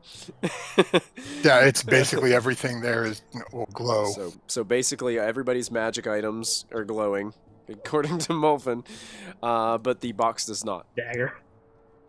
And as I'm looking around, do I notice anything glowing on any of my noticed before? That's a good question. Diana, What all do you have on you? The dagger that you have is definitely glowing. Yeah. We got wood tools from I'm trying to see what else that you picked up recently. miniatures. Are those magical? I have like a flask of blue liquid. I have some jewelries, gold jewelries and stuff. Oh, bloody heck, your cloak. Yeah, the cloak Yeah, is my glowing. The cloak is glowing dramatically. The miniatures are not glowing.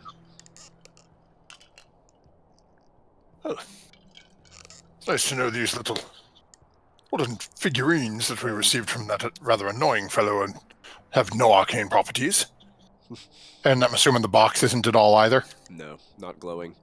I think Lachlan still Disappear. has that cloak folded up in his bag too. Isn't there another cloak that you guys found early on that you had That handed went to to somebody? Or did Moby have it? Moby have it. Moby Yep. has it. Moby has Gosh! it. He never. He never even put it on. That day, Carrot Rope had me burn a nat 20, or the chat had a nat 20 and told Molfin to try to do a double backflip over Moby's head and put the cloak on him. Yep. And they used the nat 20 on that. Yep. Stuck it on his head, and he never used it. Never used it. Yep. Yep. Yeah. So you guys are. Yeah. After that, Molfin, you discover that there's nothing magical about it. It just seems to be a a defining symbol that you can use to just let other people know who you belong to and what your business is if you need to use it. Gang colors. Yes, there is no magical aura coming from this Callista. It seems to be nothing more than a ceremonial badge of office, so to speak. If one has need of it, flash the badge and walk away. Pretty slick. All right. Pretty cool. Here's the logo. Here's the logo in the book. You see that harp with the kind of crescent moon around it? So that might be what your thing actually looks like. Your clasp. Very discreet. I'll double check just to make sure, but Yes, we shall find it and then have it properly tattooed on Molfin's forehead. Discreet. Tattoo's always a good idea. For our Twitch chat, that is not canon. So you guys kind of finish up your evening. You kind of spend the rest of the day here, just kind of relaxing. Molfin, I believe you're kind of waiting till the next morning to see what this dwarf is able to do with this dagger. I'm kind of curious myself to see what he does with this dagger. When the DM doesn't know. that's always good. That's always good. It's a good thing it's 11:13. DM stalling techniques. That's it. See, we gotta have them. You gotta have them. So as you guys kind of finish up, you all kind of relax. Is there anything that you guys would be doing right before you retire to your rooms? I know Diana already headed on up there. It seems as if the king of the Frozen Far is kind of hanging out at the bar. Just pounding them one after the other, talking to anybody that'll sit next to him. I'm avoiding him. Yep. If I can get some of the party a little bit away from the dragon and the halflings and everything, I want to distribute from the bag of holding all that gold we got from. Oh yeah, sure. You have no problem I'll whatsoever. do the math on that, like maybe in our next break. Basically. What was that, Molfin? Distribute it among ourselves right now. Everyone who's here gets some. Yay! I don't know why you're giving me gold, but this is excellent. Is here. Ashlyn did a noble job trying to break out of. I slipped a couple times. You guys also noticed that Sarvin is basically keeping everybody in this place occupied with his stories. That one person is like, and like puts his head down on the bar. And I think as we get finished up for this evening, the last thing that you guys hear is, have you ever seen a beholder? And that's kind of one of the last things that you guys remember as you head up to retire to your chambers. Everybody make a perception check with disadvantage for me. One last perception check with disadvantage. Disadvantage, yes. Question for you. Can I burn my portent on a disadvantage roll? Oh, I should do that too. Oh, I already rolled. Good question. I don't know. I don't know. What's the ruling on it? What does it say? Can I do inspiration to make it a Can I use inspiration to make it a straight? Oh, that's literally what it says. When I think I've heard it. you can replace any attack, saving, or ability check made by you or a creature you can see. Okay, yeah, sure. You can use that. Okay. So that'd be a 14 then. 14. Diana's is a 14. Diana and Molfin. Sometime in the middle of the night, you almost feel as if you're dreaming. You're awoken, and it's almost like one of those things where you feel the room, the bed under you, shake a bit, like a little bit of a rumble. But as you wake up, it's kind of like almost with an instant that you wake up, the shaking ends. And that's where we'll stop for this evening. No. No. Kevin Bacon stuff with these tremors. Isn't working. Player knowledge, that's exactly what Matt is thinking. Character knowledge, none of y'all asshats told Molfin what's going on with the giant 10-foot hole. Oh, no. So he has no earthly clue. He thinks it's an earthquake. It's just a little bit of an earthquake, yeah. And yeah, that's where we'll, oh, and I think the separation of coin is right there in the chat on Roll20. If that's Lachlan's calculations there. So it looks like everybody's Wow, getting we're- 48 gold pieces, 118 silver, 770 copper, and 21 electrum pieces. Dang. So enjoy your new coin, everyone. Rich. Yeah, it's rich. I feel rather bad. I lied to that blacksmith. Gonna walk in there with a jingling purse. Well, I got awesome, purses. everybody. Jingle. You guys made it to Hundelstone safely. Sure did. Everybody is intact and continuing on their journey, finding out some more information about the area and meeting some new NPCs, seeing the world. I wanted to throw this out there because it's going to happen soon. I'm not sure within the next, if it's going to happen next episode or not, but it could happen in the next, I don't know, 2 to 4 episodes. Be thinking about level 6. Okay. Okay, just kind of be thinking about it, where you guys might want to go with your characters, because it's going to be coming soon. To Hashtag Undead Moby. It's going to be coming soon to a D&D adventure near you, as we continue to gain experience points and build on this adventure. So you guys be ready. Thank you so much to everybody who tuned in tonight. We had some really good conversations going on in chat, especially when we started talking about factions. That was fun. We have a huge Zenturum fan in chat tonight, and Biggest Hobbit, thank you so much for tuning in and hanging out with us tonight. Biggest Hobbit. We had a couple others. I think Admiral Akbar was in here a little while. Yep, we got Admiral Akbar. We I got saw- Pixie Glow in here now. Pixie Stumpy. Glow, yeah, welcome. We're so glad that I you saw- guys joined us tonight.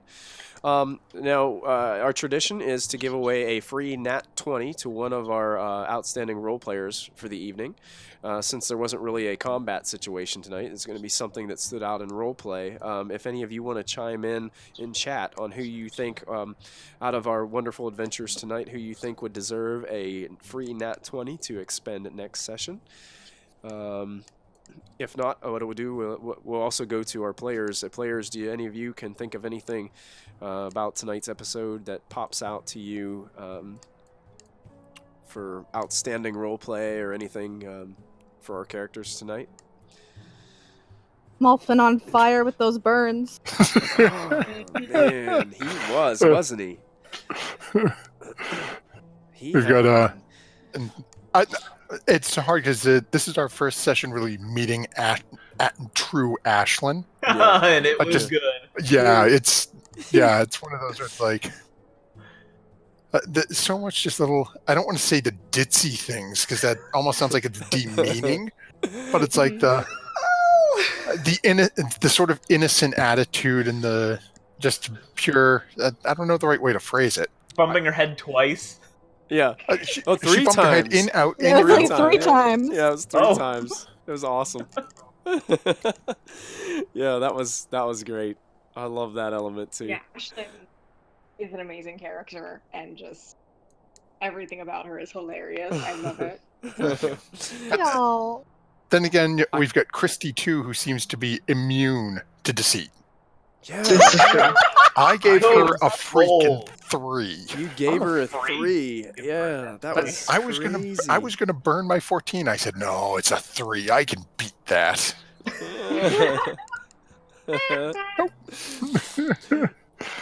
Wow. Yeah, and you know what else? I'm looking forward to when Ashlyn gets into like this really deep conversation with someone and starts saying "such as" every like 3 or 4 words. From if you guys, Yes. if you guys go to our Roll20 and click on that little video link that she sent. I know I watched it. Yeah, that's how she said that she wanted her character to behave, and she's like nailing it. But I can't wait till she does the "such as" thing. You got to check that out. It's funny. So, Twitch chat. Anybody else want to chime in? We've got Molfin up for grabs. We've got Callista with her inability to ever be lied to. We got Ashlyn for her head bumping and just her roleplay of Ashlyn. And I don't see much coming in from Twitch chat. I think everybody kind of tuned out. So I think Molfin, didn't you have it a couple weeks ago? Didn't you? Or you had it this week? I had it this Lachlan. week. Oh, you had it. didn't I? This. Yeah, you Lachlan this burned week. it I think I was 2 weeks ago. 2 weeks ago. Maybe You know what? maybe I'm maybe last week. gonna kind of try to distribute it evenly. We're gonna go ahead and give it to Ashlyn this week, just so we can distribute it evenly, and then Yeah, Hobbit says Ashlyn too. Hobbit. Oh yeah, says Hobbit Ashlyn. just chimed in. Ashlyn's got it. For me. Got it. Yeah, we'll give Ashlyn Thank that you. one, That's what. but everybody else DMs inspiration across the board. For excellent role play. I love how you guys interact with each other. It's simply amazing. There's sometimes where I just sit back here and I don't talk for like 20 minutes and I just let you guys go, and that's fantastic that I don't have to do any of the. I'm like just kind of looking through my Dungeon Master's guide, just like. What can I do to mess up my I was like, team? oh, Sphere of Annihilation. That looks nice. Oh, God. It's like- When we In the words RP of too Molfin. long. So great game, everybody. I highly enjoyed that. You guys are fantastic. I needed that after a long week, so I'm looking forward to next week and getting back into it. So everybody who tuned in tonight, make sure you guys check us out every Friday night from 8 to. We try to be done by 11. We went a little bit later tonight, but try to be done by 11. So tune in for us for the next episode of Storm King's Thunder. We'll be at episode 24 next week. So special thanks to our followers and subscribers. We appreciate you. It's what. And don't forget to check out Monday Night Tomb of Annihilation. See our dear friend Ashlyn Sarah playing Solana, crying over an egg, Yeah, Yeah, I'm pretty much Yes. crying over egg right now. Yes, remembering the destruction of her beloved Eggles. absolutely. And Christy also an Insight Check is another Twitch Inside channel check. With Stumpy. with Stumpy, one of our one of our Friday night viewers. He always comes to hang Who out again? with us. This game here all says Stumpy deserves inspiration on Monday's game. Ooh, So I Stumpy- will try to back him up on yeah. it. I don't know if Alex will agree, but we'll Yeah. see. Yeah. Definitely push that for Stumpy for next game. Yep. And yeah, check them out. I believe it's around 1 p.m. Eastern. I think is when they go 1:30, live. but yeah. 1:30ish. They head on live for Insight Check, so you guys check that out. Other than that, I think that's all of our kind of announcements and things. But thank you guys so much for tuning in, and for all of our followers and viewers and everybody. Whatever happens this week, don't forget, add your proficiency bonus. And you guys all have a good night. Okay, love you. Bye. Bye.